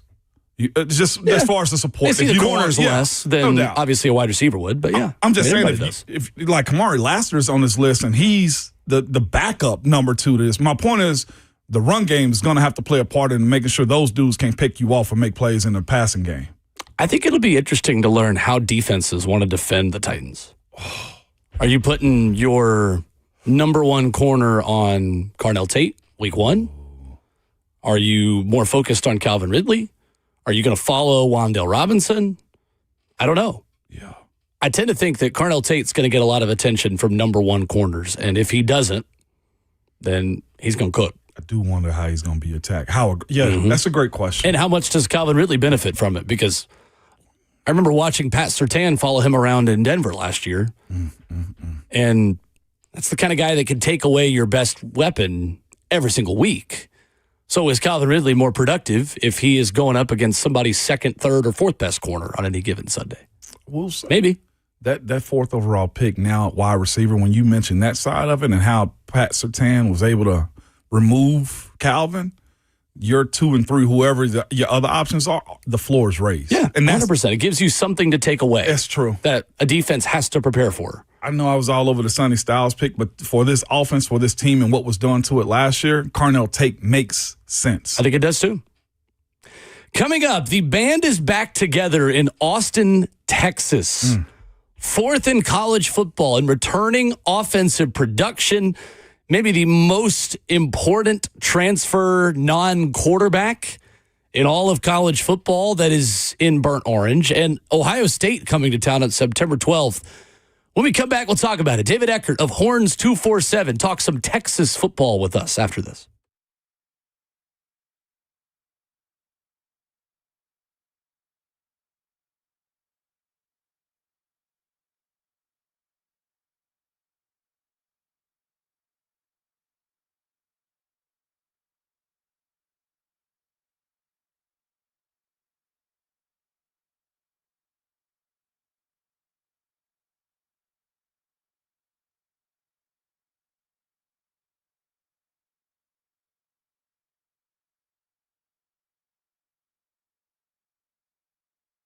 It's Ramon Foster for Hiller Plumbing, Heating, Cooling, and Electrical. Good people, if you have any of those issues around your house, Hiller period, is the company that you need to reach out to, whether it's plumbing, HVAC, or electrical. Most of the time, honesty is where it starts at, man, because companies just come into your house and say, hey, you need this. You should do this. We'll do this for you for an extra cost. Well, here's what I would tell you. With Hiller, you don't know, you'll know exactly what the cost is. It'll get fixed, right? And nobody's trying to sell you something that you do not need. When you reach out to the Hiller, they're experts. They solve your problems quickly. Here's a little pro tip to you, too. They usually will show up sooner than you need them to. I've used Hiller numerous times and say, hey, we're available on this day, and they'll call you and let you know, hey, we have an earlier slot if you want to get in now. And that to me is a luxury, and I absolutely know they do that for everybody. But the cool thing is the price you told is the price that you'll actually pay. They have zero hidden fees or surprises on your bill. They've been in business for over 35 years and are family owned and operated, so you know they care about the work that they do. Their techs are very professional, experienced, and also trustworthy. Hiller believes this. They believe in 100% satisfaction guarantee every single time. Their motto is happy you'll be, or the service is free. You know it like I do. To learn more about Hiller or to book with them, simply head over to happyhiller.com.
Hour number 3 of the program on Ramon and Will. He is the 11-year NFL veteran, former Vol, Ramon Foster. I'm Will Bowling.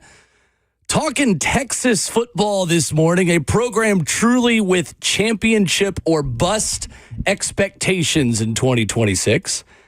And joining us to do exactly that this morning, covering Texas athletics for Horns 247, he is David Eckert. Kind enough to join us here on the show this morning. What's up, David? How are you? I'm doing great, guys. Appreciate you having me. Absolutely. Would you agree that it is truly championship or bust for Texas this upcoming season with the parts coming back, with the transfer portal additions? What are the expectations like in Austin around this team right now? Yeah, if it's not championship or bust, it's pretty close. I think, look, they haven't gotten over that semifinal hump. I think if they don't do that, it's probably a disappointment. But people are looking at the roster and they see the talent, right? I mean, you've got maybe the best defensive player in the SEC in Colin Simmons. You've got an elite linebacker in Raheem Biles. You've got Will Muschamp back to coach defense, and then on the other side of the ball, you've got Arch Manning, who finished the season awesome last year. You go get Cam Coleman to run with him. You've got a pair of really good portal running backs, and so people look at that, they say, yeah, it's time to figure out that step and make the next one. David Eckert of Horns 247, our guest, talking Texas football. What changed, in your opinion, David, for Arch Manning through last season? What allowed him to click and meet so many of those preseason expectations as he finished the year so strongly?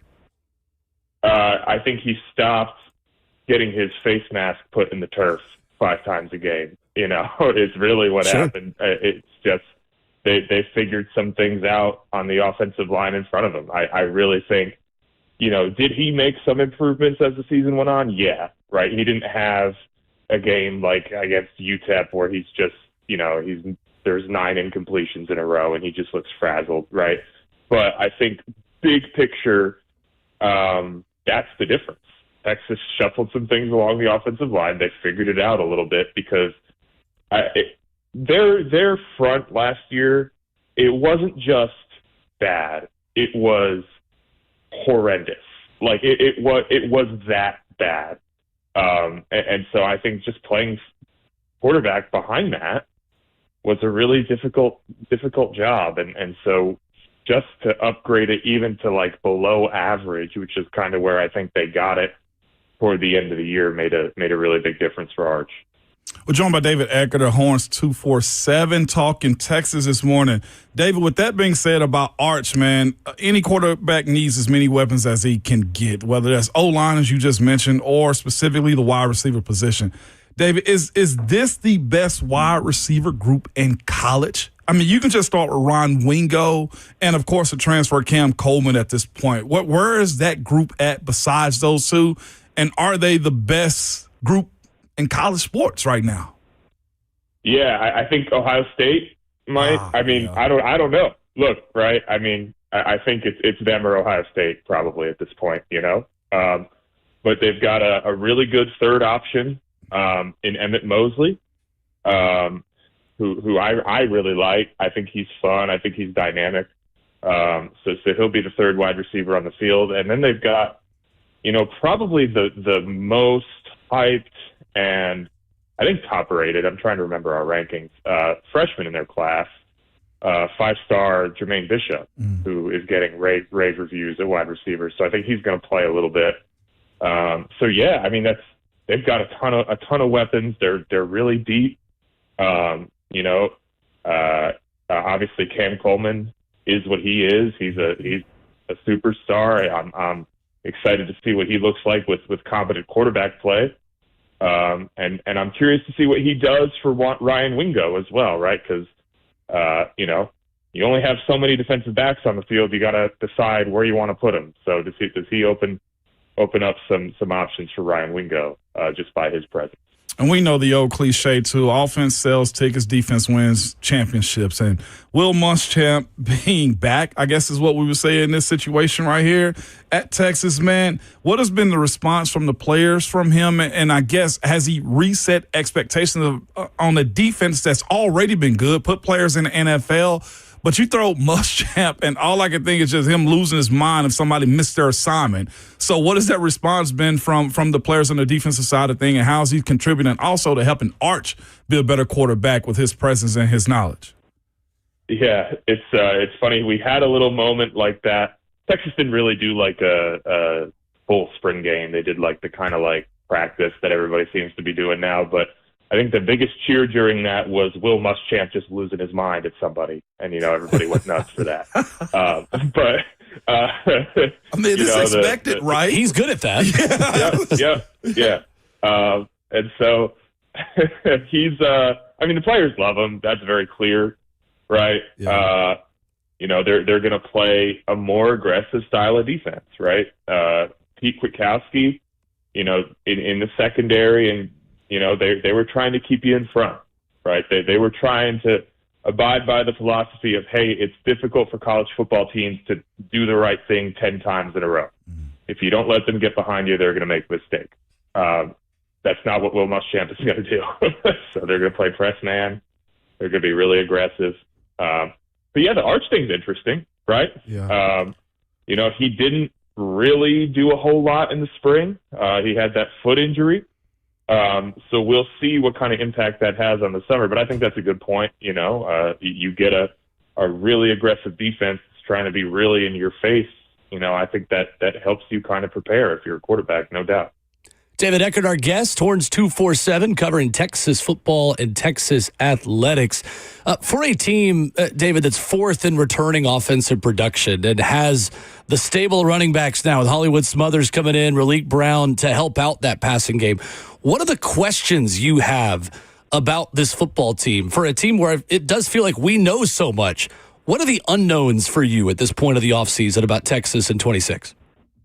Yeah, I mean, just because of how bad the offensive line was last year, I mean, the biggest question, the most impactful question to me is whether they got that rebuild right. Is Melvin Siani going to be awesome at right tackle? Is moving Brandon Baker inside the guard going to work? Is Lawrence Seymour going to be a good addition, from Western Kentucky at the other guard spot? That's the big one, right? Outside of that, I mean, sure, you've definitely got questions. I don't think they necessarily know who their tight end is going to be. They went and got Michael Masudis from Michigan State, but he's kind of throughout his career been like a blocking guy. I don't necessarily know that they know who their pass catching option is going to be at that position. I think they've got questions in the kicking game. Both punting and kicking. They've got new guys at both of those spots that they're trying to figure out.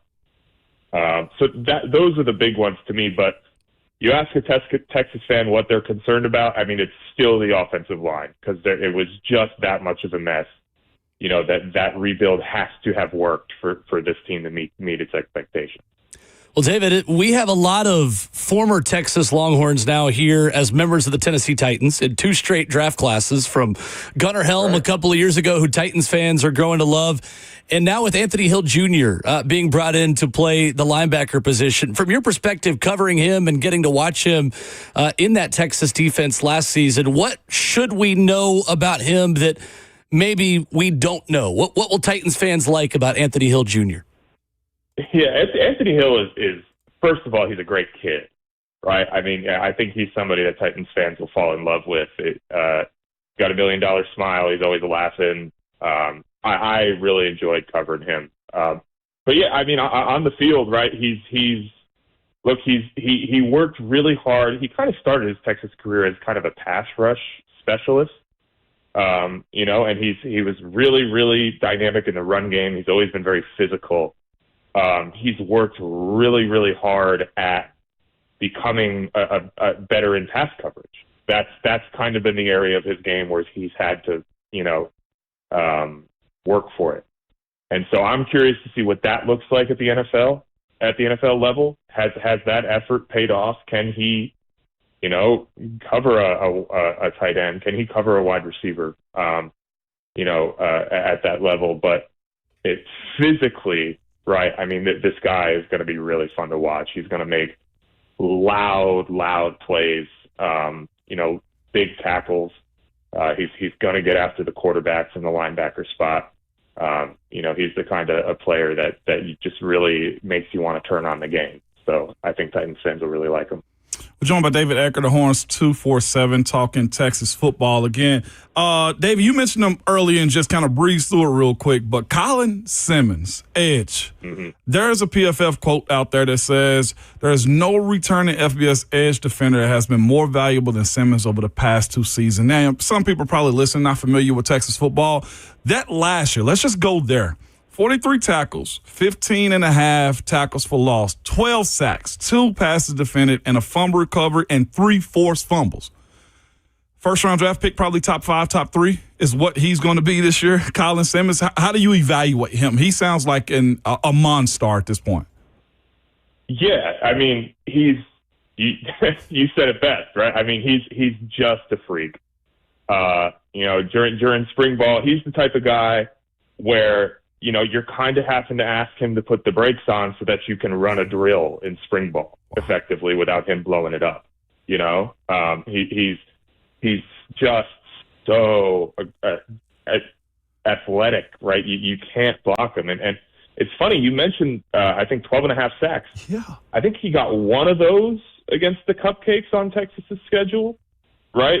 So this is a guy who was doing that in the SEC. Like the bulk of that, I think 11 and a half of those came against SEC teams. I mean, he's just a stud. If he's healthy, he's probably going to wreck 4 or 5 games for you. That's just the type of guy he is. So, yeah, I'm really looking forward to seeing what he does in, what's almost certainly his last year of college here. No doubt. And here's the other part, so that'd be my last question, just asking, it's off season, everything always looks good on paper, man. But I think when you look at the state of college football, Texas really looks good. Ohio State really looks good. We're going to reel off a couple of teams in that conversation, just say, yeah, it's going to be spicy this 2026 season, man. With how the roster's set up, we hear, of course, Texas Tech spending a lot of money. Everybody's spending money if you're trying to compete. What has been Coach Sarkisian's response or just mentality about this team, the expectation, and I guess his response to the fan base on championship or bust, considering all that you have? I'm talking about every level, both sides of the ball. There's a guy that's probably going to be a first rounder for Texas or a high second rounder. That comes also, David, with a lot of pressure. We're seeing coaches right now hit the portal or spend money to preserve themselves. And Sark, I don't think, is bulletproof from that as well. How's he handling that?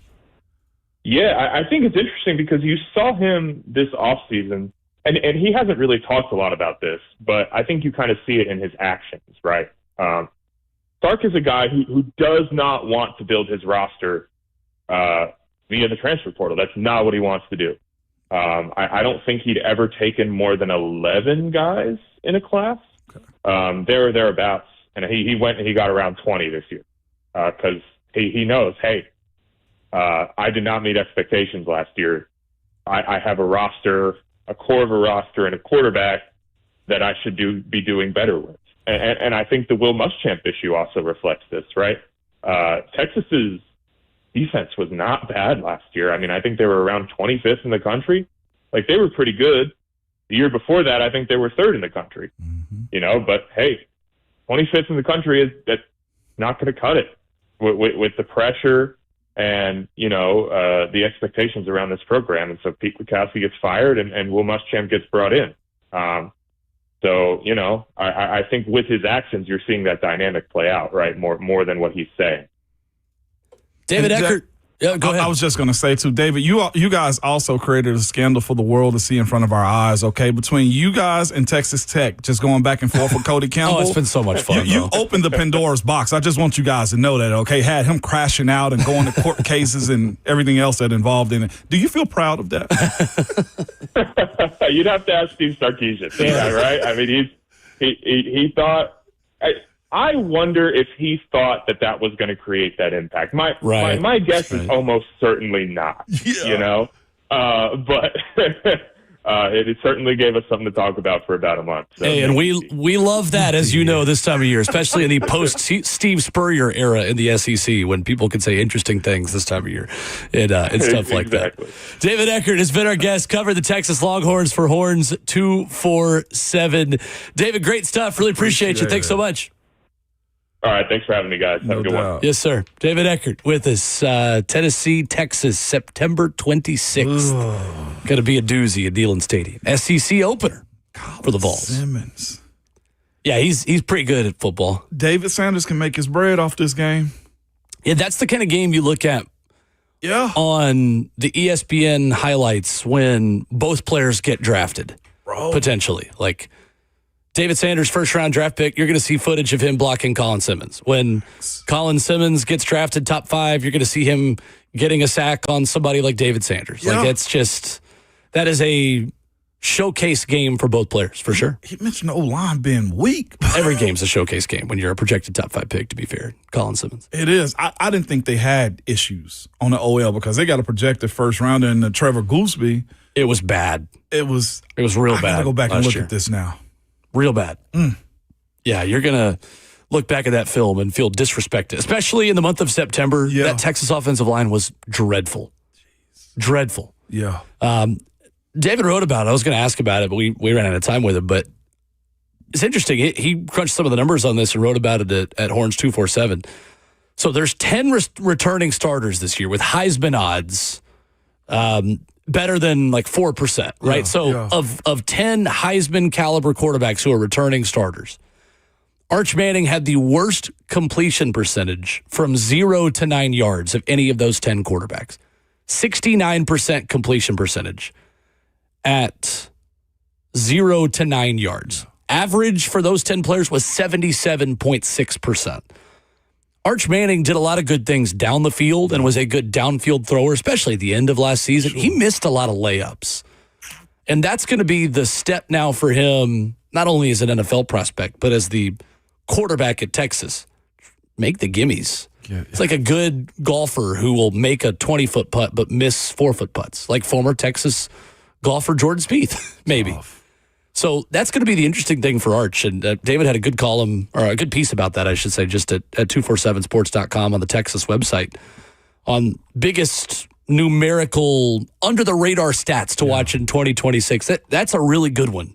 Arch Manning just completing passes from 0 to 9 yards.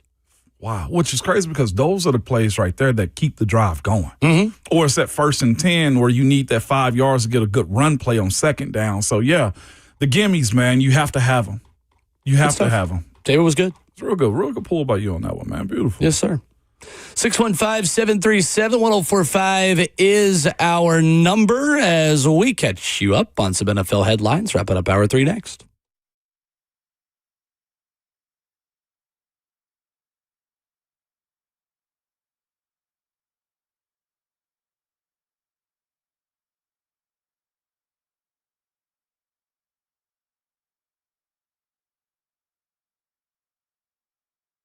When you start noticing cracks in the walls, uneven floors, or driveway sinking and separating, it's more than a home issue. Good people, it's a peace of mind issue.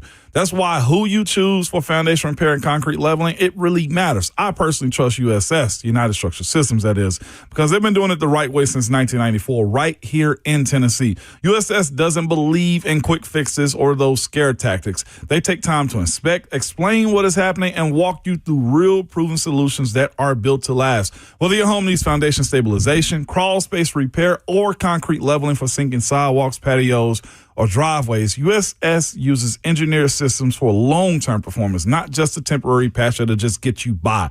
Absolutely not. USS is offering several payment options for you throughout the month of July for your foundation repairs to make it more affordable. You can choose between 10% discount when you pay in full, or fix it now and pay later with 18 months, no payment, no interest whatsoever. They're dependable. They're trustworthy. They are USS. So give them a call or reach out to them at USSTN.com.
Wrapping up hour number 3 on Ramon and Will, 615-737-1045. Rhett Bryan on deck, coming up in just a few minutes. Ramon jogging back in the studio. You can tell when Big Boss Bert gets here, because then typically Ramon is a little bit later getting back in for segments. It is a demare. We blaming Big Boss Bert for that one, man. You know me. He out there blowing the smoke in the air. I get the essence. Remind me of childhood. Okay. Shouldn't remind me of childhood cigarette smoke. That second hand was bad, but I don't know why. Well, speaking of good corners, that's been a topic this morning. Eric Armstead says that Travis Hunter is the most talented athlete he's ever been around. Doing an interview with Sirius XM NFL Radio, says he is a game changer. He is probably the most naturally talented athlete, just pure athlete I've been around. And I've been around some amazing ones. It was good for our sport. It was good for our team. Things will slow down for him just like they do for all of us, he says. How much better can Travis Hunter be, Ramon, if he focuses more on just playing corner after injury shortened his rookie season? That's what I was going to send you that pivot interview with Champ Bailey for, because they were asking him about two-way players, and Travis Hunter is one too. And here's what Champ had to say about it. Champ Bailey, Hall of Famer, said, I wouldn't tell Travis Hunter what to do. He said, the way I view playing two-way is this, is at wide receiver, he said he probably wouldn't choose that, which he didn't himself. He said it's a position where you got to rely on somebody else to make you a legend. He said when it comes down to Travis Hunter, if he chooses to be an exclusive cornerback, he can control everything. He knows. He's like, and the sooner he gets to that point to where he's sharpened his skills on being an NFL corner, the best that's going to be the greatest version of himself. Playing both ways and trying to concentrate on both won't do it. I'm with him. I think his hips is fluid. I think he's a supreme uber athlete and has been that all his life. The issue is that he's always been that. So coaches and teams have always wanted to see him be on both sides of the ball. You can be like really good at two things or be elite at one. And I think that's the best case for Travis Hunter. I was going to bring that on to the show, but I'm like, we're not a Jacksonville Jaguars show. Oh, or an AFC South show. But we are, but I thought his perspective on Travis Hunter was very eye-opening. If I was Travis Hunter, I would take heed to that, especially with what his skill set can be. It'll simplify the game. You can take away an entire half of the field if you are who you are. Like, I hate to say it, but go get you an island, Hunter Island at this point. Like, create that mantra for yourself instead of trying to be really solid at wide receiver and I'll be okay at DB. That's the way I view his career path. I agree with Eric Armstead. Like, you see him move, you know what he is as a player. Yeah. Develop the skill. Well, I think to that point, you are, again, looking at a division where if Travis Hunter becomes what people think he can be as a number one corner, you have 3 really good shutdown corners that you've got to see twice a year between Sauce Gardner, Derek Stingley, and Travis Hunter. You are always going to have to be good at wide receiver if you're the Tennessee Titans, if you're the Jacksonville Jaguars, if you're the Houston Texans, if you're the Indianapolis Colts. All of a sudden, you have to start building offenses that are made to overcome these islands. Stingley Island is very much a thing in Houston. It's real, ain't it? The only inland island they've got in Texas. But legitimately, this could be the best division for number one corners in the league if Travis Hunter ends up being good. I mean, you look around the NFL right now, especially with the changes made in Kansas City and no more Trent McDuffie or Jalen Watson there, we'd be the only division in football where you've got 3 of the top 10 corners in the league playing in one division. NFC West is good now with Trent McDuffie and Devon Witherspoon. But looking at this top 10 list that Jeremy Fowler put out at ESPN.com, you already have 2 AFC South corners on here. You have another one who is an honorable mention in Kamari Lassiter, another one who's receiving votes in Alontae Taylor for the Titans. But all of a sudden, it becomes difficult for Cam Ward and Carnell Tate when you look at how good the number one guys are in this league in the secondary. I was going to say, it honestly, just having this, it evolves this conversation. Because you speak about what it means for cornerbacks and wide receiver, but what does it mean also for the quarterbacks? Like, how do you, what are you as a team? Do you, against your own divisional opponents, want to run the ball more? Do you challenge them? Like, Cam can grow as a friggin' star if he eats up Derek Stingley. if he goes at Sauce Gardner and win his wide receivers. But it also, you have to, at some point, raise the floor, Will, on the wide receiver talent that you're choosing to bring in. You can't just go and say, oh, we'll sign him. He'll be fine in this division. No, the AFC South is not allowing you to have mediocre wide receivers. And again, naturally, it's backed up Cardinal Tate being the 4th overall pick just in the offseason paper names. It's backed up the reason why, you look at how teams or GMs build teams up. And you got to kind of say, that was a dumb pick until you see 3-4 years later. It's like, oh, this is why. You don't directly want to set your team up against your divisional opponents, but you have to pay attention to it. If you're getting bodied outside because Kamari Lassiter and Derek Stingley is out there, and then you got Sauce Gardner +1, then you got Travis Hunter if he develops a little bit more +1, plus the defensive line rush, it's a third of your schedule that you play against your division.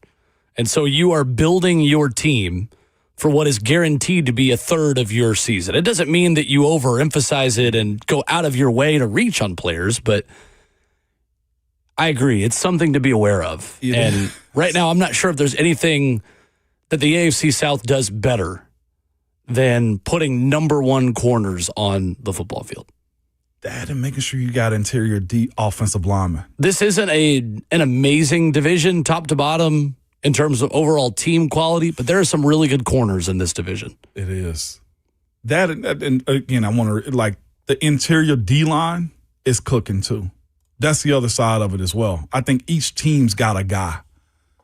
DeForest, Houston. DeForest Buckner and Indy. Buckner. Yep. Jeffrey Simmons, obviously here. Houston just because of the outside. Houston. They've got all of it. And then They just drafted Caden McDonald out of Ohio State. And Jacksonville's poured into it as well. So corners and D tackles in this league and edge if you want to include them as well. Trayvon Walker and Eric Armstead, the ones in Jacksonville. Jeez. Trayvon Walker, a number 1 overall pick. Yeah, they've poured into it for sure. They've poured. 615-737-1045. Rhett Bryan joins us next.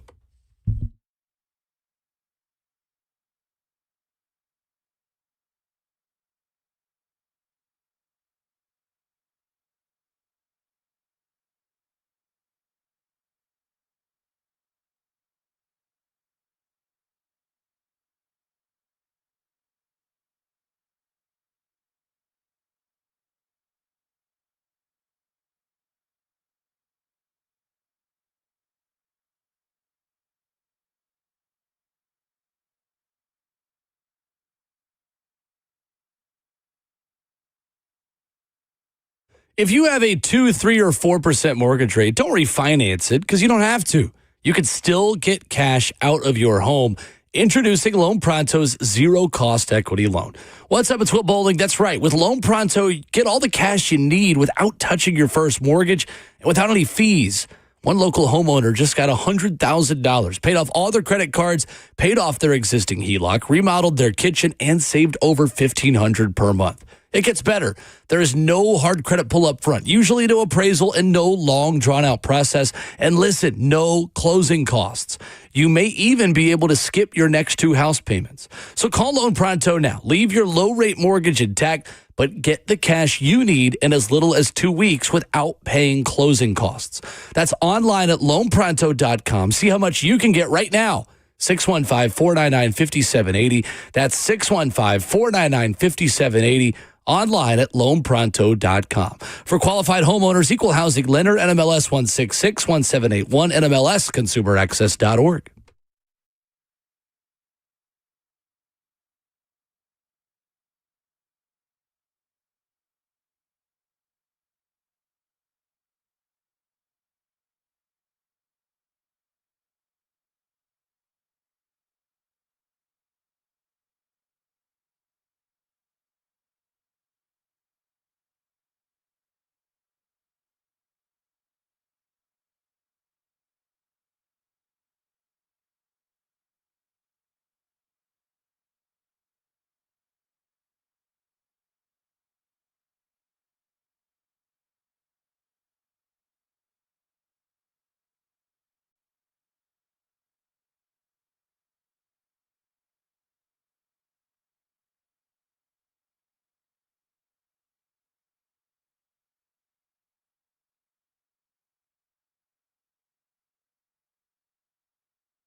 9:01. Good morning, live from the Circus Sports at the Bank Kentucky Downs studio. I'm Justin Hawkins. The round of 16 in the World Cup concluded yesterday in stunning fashion. Argentina, led by Lionel Messi, scored 3 unanswered goals in a 13-minute span in the second half to complete the comeback and go on to beat Egypt 3-2 and advance to the quarterfinal stage.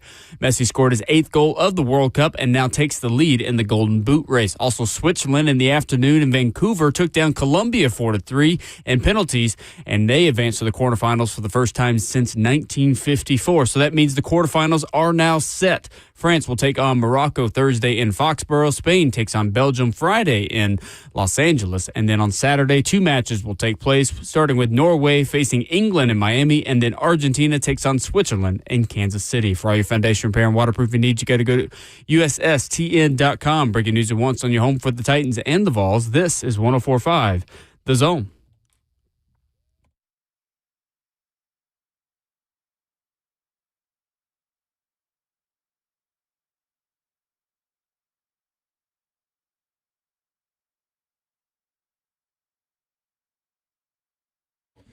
Away we go into the 4th and final hour of the show, a program that prides itself on playing its best ball in the 4th quarter. Ramon Foster, Will Bowling, new dad Justin Hawkins, pleased to be joined as we are at this time each and every week by Rhett Bryan, the executive producer of Titans Radio, who has done a phenomenal job filling in for both of us this past month as well, as we have taken some time. Rhett, thank you for all that you've done for us the past I'm couple of glad weeks. to do that for you guys. I am. Now I'm glad you're back because, man, I am in a salt mine just working. I mean, there's a lot of stuff to do and all of the things that are Titans Radio in the fall. So I'm very much looking forward to traveling and watching practices and scrimmages and joint practices and all those things. It's right here on the doorstep. It absolutely is. 2 weeks away from the start of training camp 2026. Don't say it like that because we're not going to be there on the first day. It's 3 weeks from now. We'll be out there. That's true. Well, I mean, in time, you're correct. Chronologically, you're correct. Yeah. Rookies report in 2 weeks. For us, 3 weeks until the start of Tennessee Titans training camp 2026. Because they report 23rd and then vets at, 28th? So that was 3 weeks from yesterday. I hate to be a rookie, boy. That would be crazy. Well, how about a vet, too? Because, I mean, I know this time every summer you're like, damn, I'm glad I don't have to. Listen, man. Man, I can go. I'm making sure my boys are doing their thing in their sports, and I've got my own routine I'm doing, but it ain't the routine I used to do. No, it's not. I was just thinking about that. You guys saying like 2 and 3 weeks away. Like I'm putting in my mind where it would be a lot of running this week. Next week we taper off, probably more lifting, more abs and stuff like that, and just stretching. Then that last week is dun dun dun dun. Like it is go time. Here we go. Seriously, this is probably the last push week. That clock in your head ticks loud when the fireworks are going off on the 4th. When the 4th turns into the 5th and the 6th and the 7th, you're like, that clock is loud. But even for really you, loud. Though, you mentioned it for yourself, and Will, you as what? Like we're in this. Like now, it's like, all right, what else we got? I got my anniversary coming up the 14th. I'm like, all right, got to get this out. Yeah. And after the because once they start training camp, it is full tilt boogie, boys. It is. We are rolling. Hopefully till about February 15th. That'd be beautiful. But yeah, it's just nonstop, and I can tell it's that time of the year too because I'm getting emails and messages from people. It's like, hey man, will you help us with this? Can you do that? And you're like, it's time. I'm doing a speaking engagement at the end of the month, and it usually coincides with the first couple of days of training camp.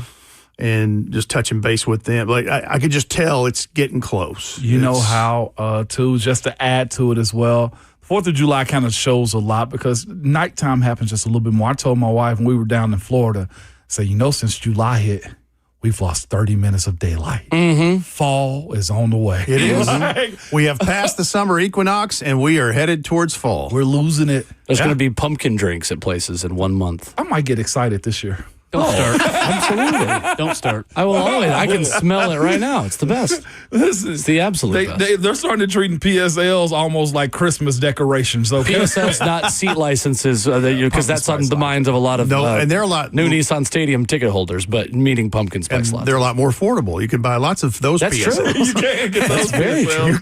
You can. You can. Congratulations! I saw to Chibere DK who was engaged. I saw it on his Instagram that's right. story. Love is in the air. There's a lot of fellas that got aligned with their partners during the break. Alante Taylor. Alante Taylor was Alante one. And it seemed like Taylor. there was somebody else too, and I don't remember think who it so. was. I can't Rhett, you are flagrant. You missed the biggest one of them all. Taylor and Travis.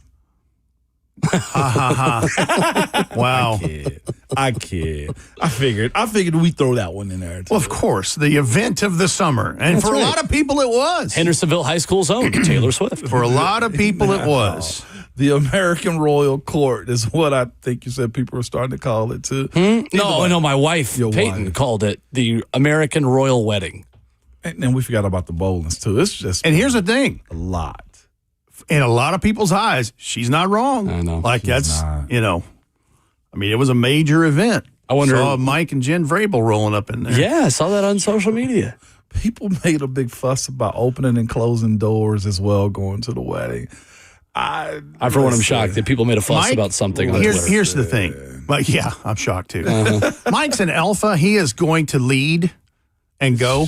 But he was also getting in so that she didn't have to go through the two captain's chairs to get to the back seat in a Right. nice evening gown or whatever. on traffic roads. I will say too, when you're being picked up by a driver like that, just for like safety purposes, I'm going to open the door first and check to make sure I've got the right car. That's right. First, because That's you right. also don't want your significant other or wife or girlfriend or fiance getting into some stranger's car. Then you've got the wrong car and you're like, oh crap, and then they just drive away. And with Ramon, them. that's a very valid point. And the other part you just hit, traffic. This is Manhattan, dude. Yeah. Like, get in a car. You'll get Nobody's clipped. waiting on you. You might get clipped. That way. Go slow in the subway.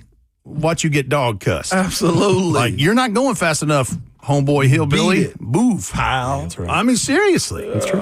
No doubt, It's absolutely man. true. But it has been a lot of love and air. But it's funny though too, because all of this is happening after the mini camp, right before training camp too. All these guys getting engaged and getting married. To your point about you and Keisha's Yeah. anniversary, it's like, hey man, I'm gonna take care of you, baby girl. I got you. I Got love a you. short window to Now- do life things. Yeah. Grand opening, grand closing.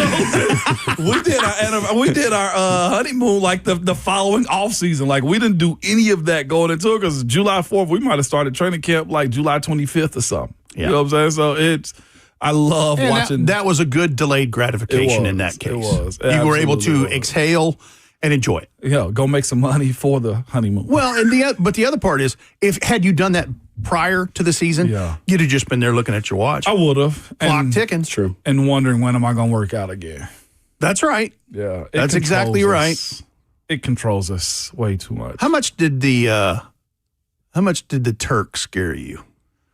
On cut day? I mean, for the first, Like, because I can't imagine what that's like to go, hey, so and so, bring your playbook. Coach needs to see you. I used to get away from it. Like, if you were going to get me, like, you had to call me and you were going to wait on me to show up if I was getting cut. Like, that was a thing, too. And you know the worst part about So on cut day, you're like going in really early and lifting, doing your thing, and then you're out. No, I wasn't going in. Okay. You can't cut me if you can't find me. No. I went in right before the team meeting. Usually it started at like 1 o'clock. Like Where in the world is Ramon Foster? the first time I saw it, I saw a guy get cut in front of my face, and that was by far like it was disheartening. He cried. He threw a bottle at our weight room window and broke it. Oh my goodness. Like that's how ticked off he was, and he shouldn't have been shocked. In hindsight, he shouldn't have been. But he put in a lot of work. Hey, it was a goofball though. But Well, maybe he put in part of the work. part of the work. You know the worst part about getting cut. All right. Other than the action, and I'm gonna say this, I'm gonna brag. I never got cut. Okay, I just want to throw that out there. Okay, a little bragging camp for myself. But As you should. You went 11 years undrafted. You Yeah. should brag on that all you want. and the worst part about the cut down date is in training camp, you see guys cut themselves before the guy even comes. Like the first 2 weeks, you're super ambitious of training camp. We're going to watch it. Guys making plays, can't wait. Then you watch them watch reps. And then you see them sitting in the back. And then coach might only give you the last period of the day, but that still matters. And them dudes are halfway do it or. Because they have not had the reps they had in the first handful of days. But you're still being evaluated. And then pads come on. Yeah. And then there's a scrimmage. And then there's a preseason game. We're going to get into this in the top stories, Titans stories going into Titans training camp in the next segment. And there's a lot to what you're saying in those instances. Like guys count numbers, and that's the worst thing that you can do. But you have to play that game, but you also have to stay mentally in tune to what the goal is. This guy might get injured, or this guy doesn't work well with this guy, but I do. And we used to call it like dead man walking. Like you see guys kind of get real secluded. At first, they're hanging out with everybody in training camp, and everybody laughing and having their thing. Sure. Next thing you know, they're walking straight to their rooms. They're not laughing anymore. And training camp still got 2 weeks left. Why are you getting real stoic on us? Like there's opportunity here, and guys forget there's 31 other teams. And like I said, you see the ones like dead man walk. He's done.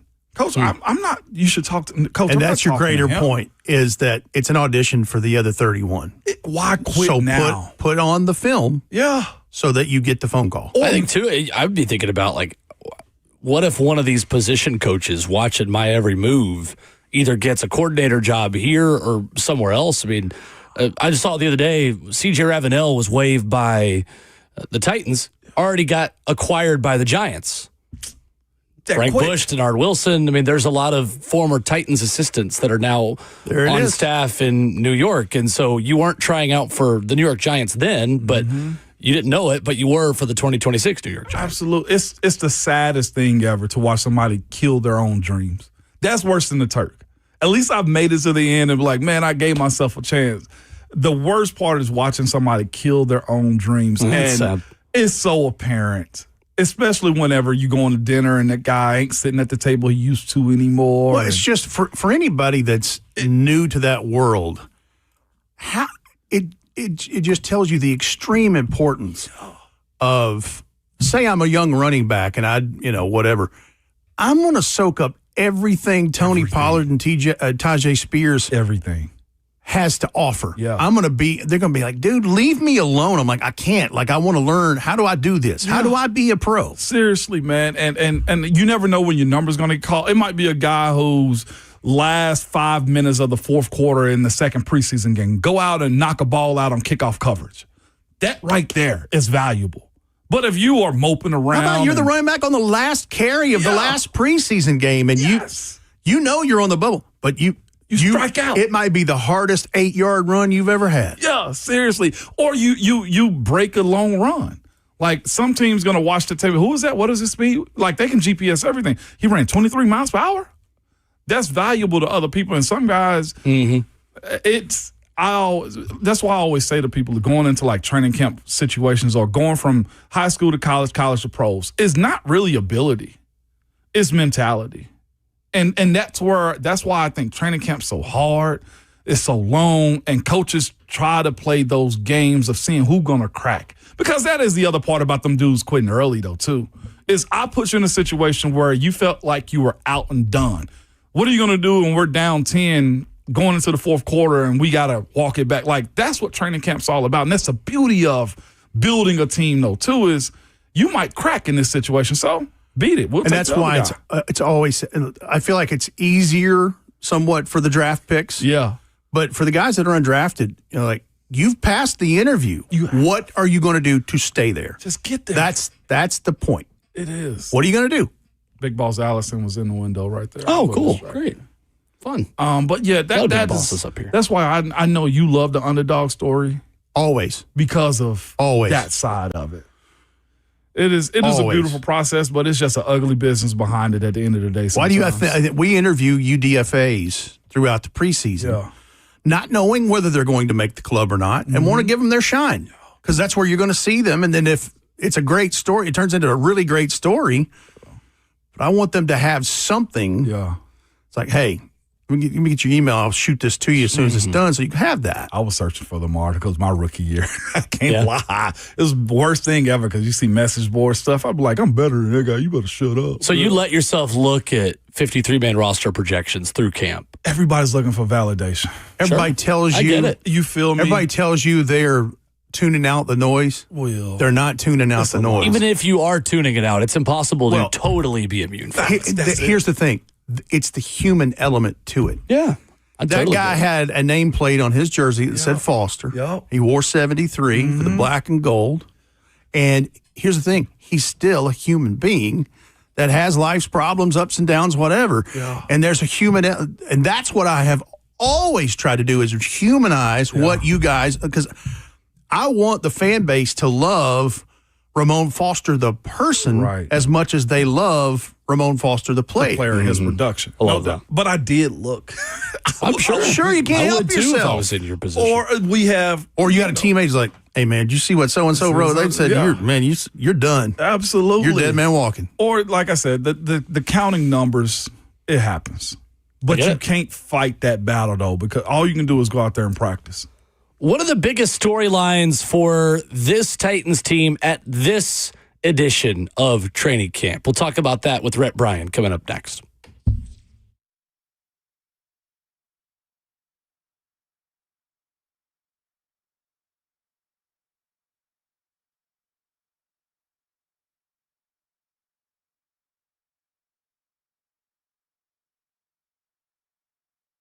A day at the spa, the perfect gift for birthdays, anniversaries, or any occasion. Lavish and luxurious, yet affordable. A grand gesture, yet simple for you. The gift card from A Moment's Peace. Give her the gift she won't buy herself. An escape, a bit of luxury. Something special that shows more than just words. A gift from A Moment's Peace Salon and Day Spa in Cool Springs across I-65 from Galleria Mall. Call 615-224-0770 or go online at amomentspeace.com anytime.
Hour 4, fourth quarter, Ramon and Will, 104.5 The Zone, Zone TV, Facebook Live, YouTube, Twitter, and or Twitch.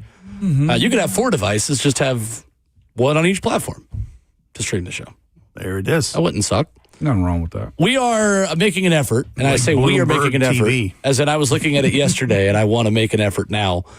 We are very close to 20,000 subscribers on the 104.5 The Zone YouTube channel. Let's make a goal of getting there before week 1 of the football season.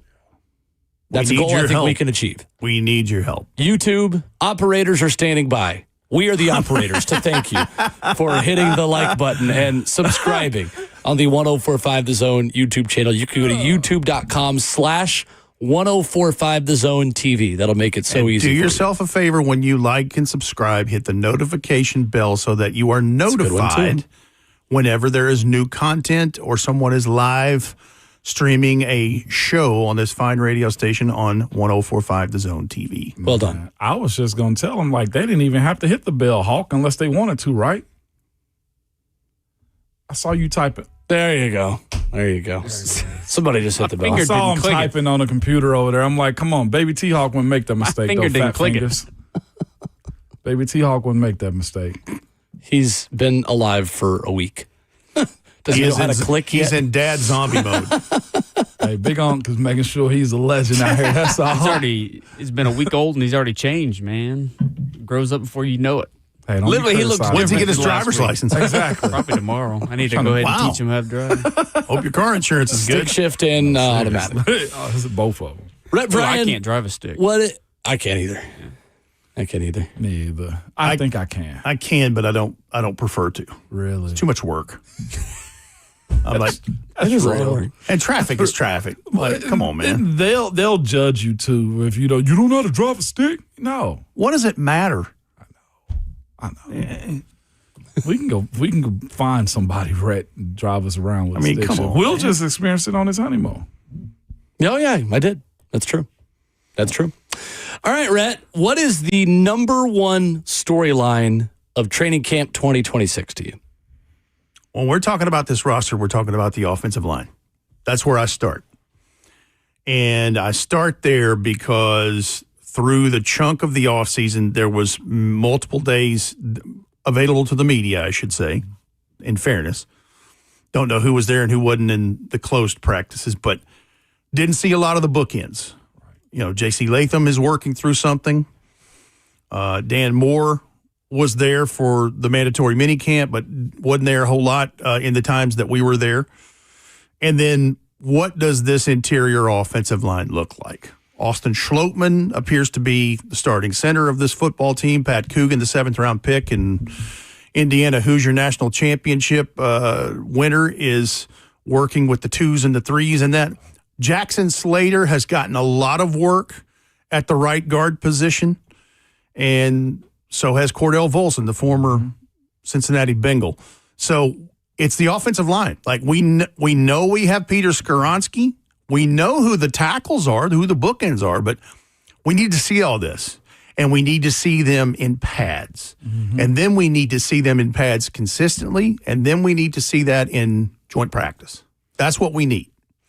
So I start there on that one. What is your number one storyline? I think for me, I would start at quarterback and how comfortable Cam Ward continues to look in a new system, and his relationship with Brian Daboll, his accuracy, the interceptions or lack thereof. We tend to count all these things like statistics, and obviously it's interesting to fans, so we will always do that, and people will write out his completion percentage and all these things, but you know, it is still practice, and with the context of you're trying things and you're forcing things that you might not force in a game. So just the entire dialogue around Cam Ward, I'm curious to see how much he progresses from minicamp and OTAs into training camp, having that additional time with the playbook, with the system, and a comfort level with some of his new wide receivers. And speaking of quarterback, that series, new season, drops on Netflix in a few days, featuring one Cameron Anthony Ward. That's going to be really interesting. Oh, yeah. Yeah. That's must-see TV for Absolutely. anybody involved in Titan stuff. Yeah. What is your number one story, Ramon Foster? More story. How does the run game come back to life?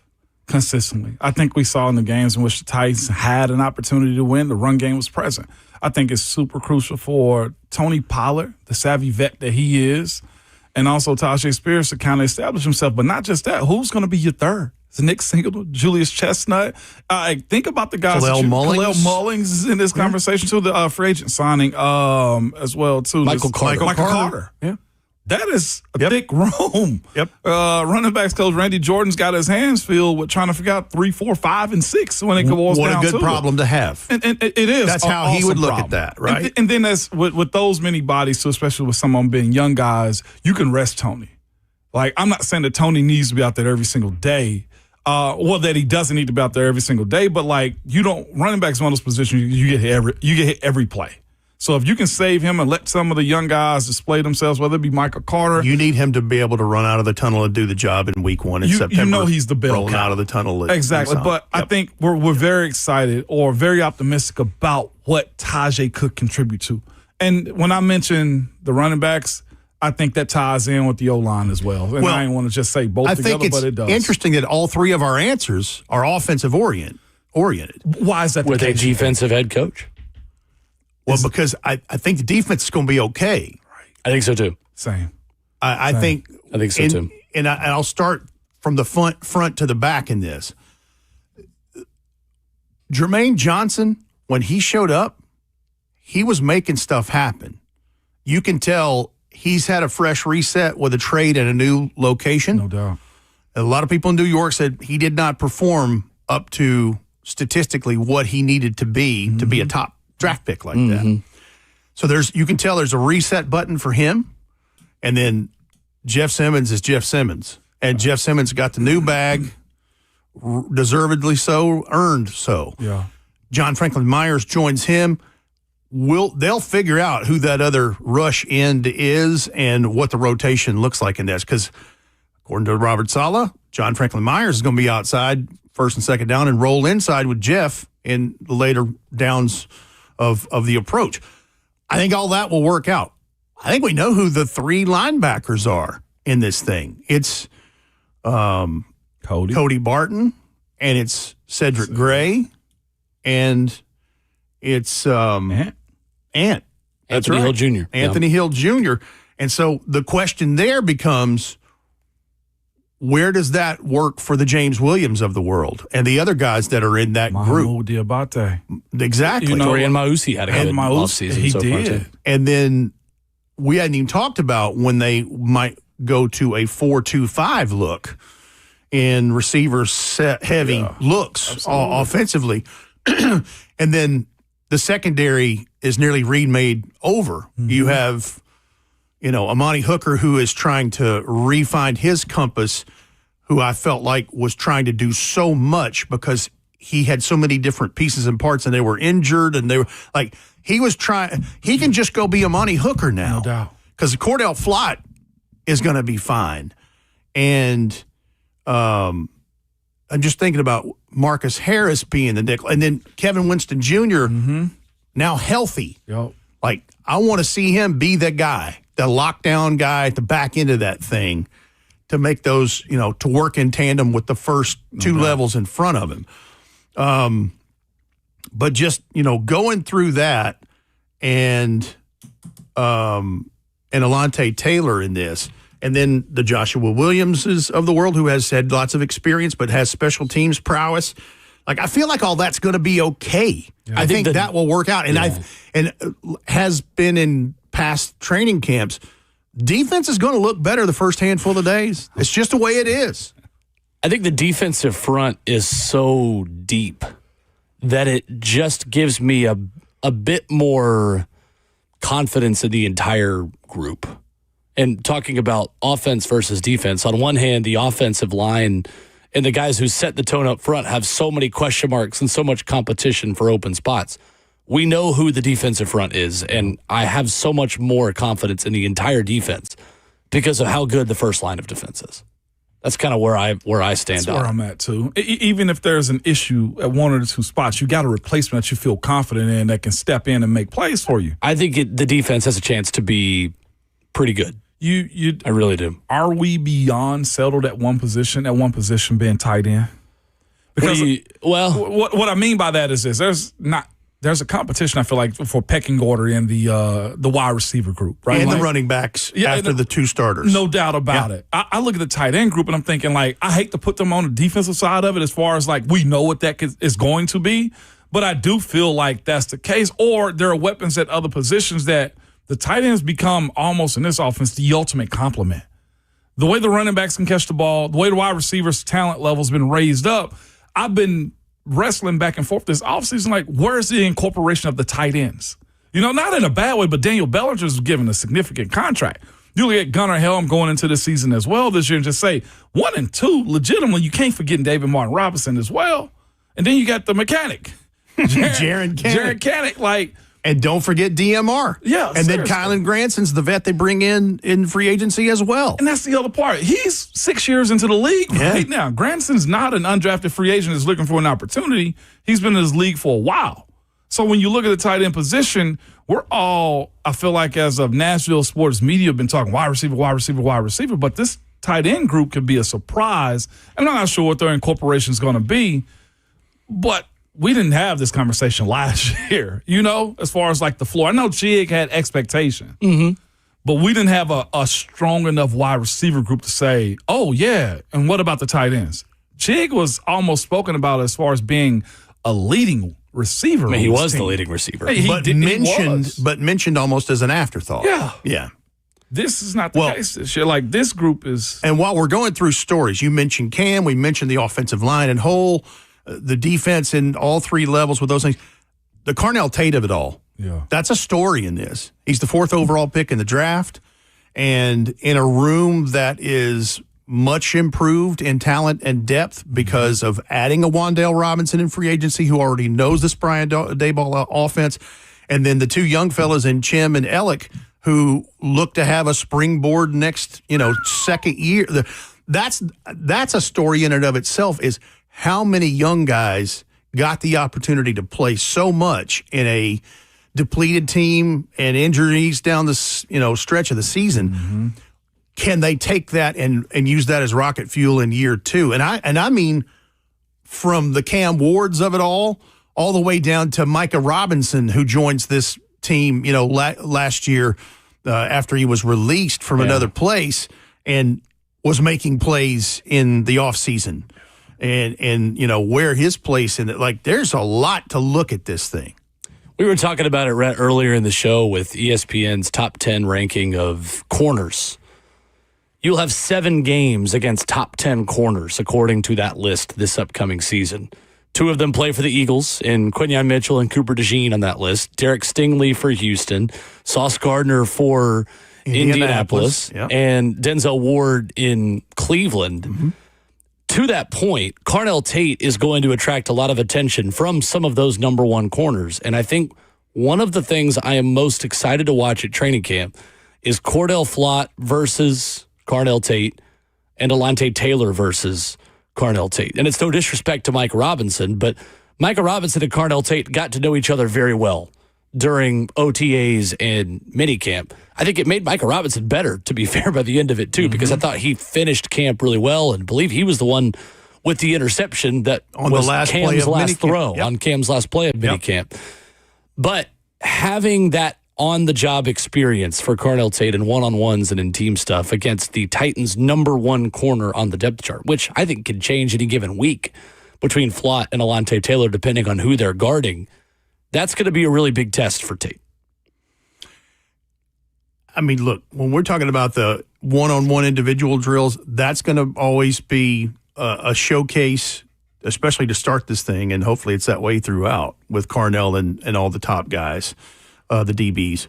I'm interested to see how all that hammers out in a regular season game scenario too, because that's where the Wan'Dale Robinson, Chim Ellick, Daniel Bellinger, Gunnar Helm of it come into play, and Tony and Tajay out of the backfield. That's where that stuff, if Carnell starts out great and is getting more coverage and, he's getting locked down by somebody over here, that's the other opportunities for somebody else in this. But it feeds the beast, though, when it boils down to, like, the threat. Like, that's the one thing that I feel like this offense has been missing is a bona fide threat to where if it does become Carnell, like where are the rest of the answers at? Well, Wandale and Calvin are still there, and the tight ends are still a part of it. Like, that's right. That's what Carnell could do for you if he does, well, to your point, start attracting the number one corner in these scenarios right here. Now, the phase for him is how does he beat those number one corners in those moments so as well. So these are good problems that hadn't been facilitated like this Absolutely. in a while, in about 2 or 3 training camps. Like, we're optimistic about certain stuff, but like it wasn't facilitated like this. And that is why there's almost a forgotten Titans story in all of this, because there's been so much roster turnover in the last couple of years. Like you mentioned Calvin Ridley. Calvin Ridley's still here. Yeah. Calvin Ridley is going to contribute in this thing. Like he's going to help Cam and he's going to help this offense. We mentioned defense. I didn't mention Femi Oladejo. He is still here. He is coming off of injury. Like there's people in this that you're like, oh yeah, they're still there. They're still scratching. I like it. Yeah, no doubt. Football is sports in general is such an out of sight, out of mind mindset. Naturally, you mentioned Femi. I was like, oh yeah. Femi. Well, and right now there's 90 guys on this thing too. But you've got to get to 53 and then 46 active on game day. So the work is coming. Mm-hmm. They've been putting it in. The break is over. It is. Rhett Bryan with us Wednesdays at 9 o'clock here on the show. Thank you, sir. Good to see you. Glad to do it. Yes, sir. Right. Wrapping up the show next. Ramon Foster, Will Bowling, Ramon and Will, 104.5 The Zone.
Wrapping up the show on Ramon and Will.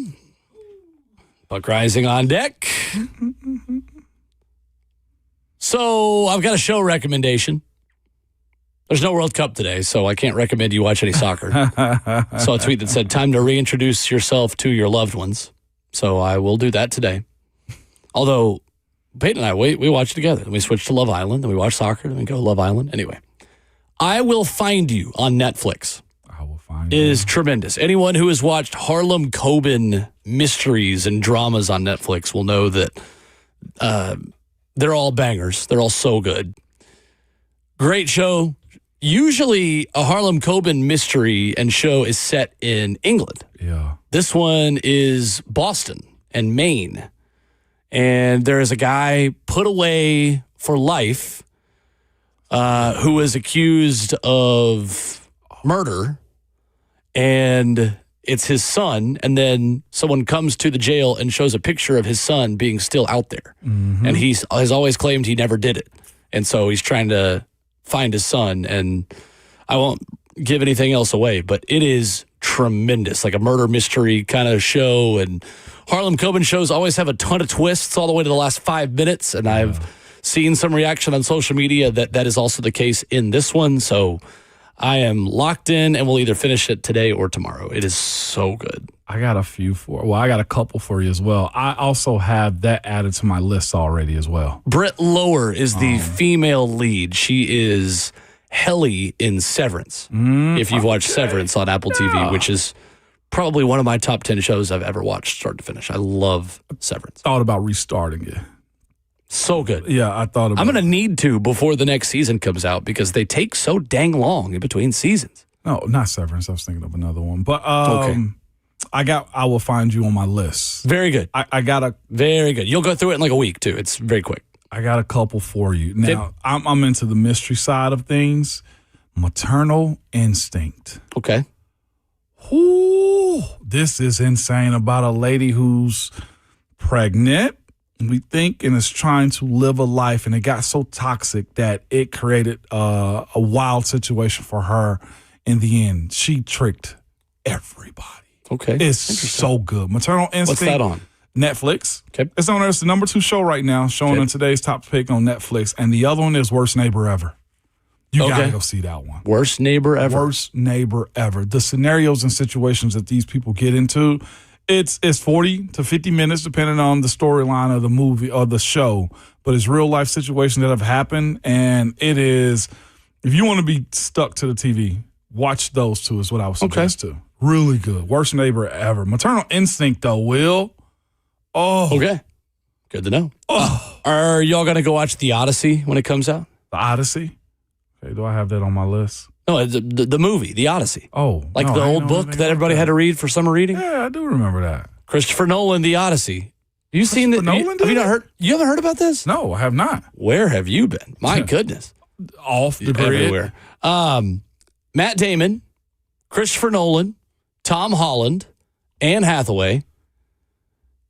So Odysseus is Matt Damon, and it is getting incredible reviews. Okay. The film critics are starting to get it. Comes out July 17th, and it's got a chance to clean up at the award circuit, I believe. And I legitimately have not seen a single negative comment about it from people who have watched it and are film critics. Okay. Sounds good to me then. Honestly, I have to check that one out then. It hadn't been on my radar. So Variety put this out a couple of days ago. It says, the first reactions are mostly rave reviews with members of the film press praising Christopher Nolan's spectacular epic, hailing it as a crowning cinematic achievement from one of the great filmmakers of our time. Wow. Any Christopher Nolan movie is a must watch for me. So that is one. I will legitimately go watch that in theaters. I do not remember the last time that I saw a non-Marvel movie in theaters. This staff? Legitimately have no clue the last time I went to see a non-Marvel movie in Lion theaters. King. What was it, 2018? Yeah, it's probably been over 10 years since I saw a movie in theaters that wasn't a Marvel movie. Yeah. Hold up. So this cast is full in this movie? That's what I'm telling you. Zendaya? Yeah, Matt no, Damon? it's an insane. I have that's why seen the promo. I'm of this. shocked. All I'm right. tripping. Yeah, I was going to say. I have. I feel like you've definitely seen it. I have. And it's everyone's summer reading that they did when they were in high Robert school. Pattinson is in this too? Yeah. It's loaded. It's going to make so much money. Charlize Travis Theron Scott. is in this. Travis. What the? Oh, yeah. How do you put this cast together? It's Christopher bleeping Nolan. That's how. No. Ain't that Batman? Christopher Nolan did do Batman. Yeah, yes. yeah, okay. Well, he did the original trilogy. Well, Yes. original, depending on what age. Dark you are. For Knight. me, the original. Yes, he did the You Dark did Knight Dark Knight, trilogy. yes. Batman Begins, Dark Knight, Dark Knight Rises, all that stuff. How long is this movie? It's got to be over 2 hours. Oh, it's probably 3 hours. 173 minutes. 3 hours. I did see this also, by the way. My favorite movie of all time is celebrating its 20th anniversary this January and will be reshown in theaters. Hunger Games. No. Ramon. You think The Hunger Games would be my favorite movie of all time? That's on me. He said that so quick. That's on me.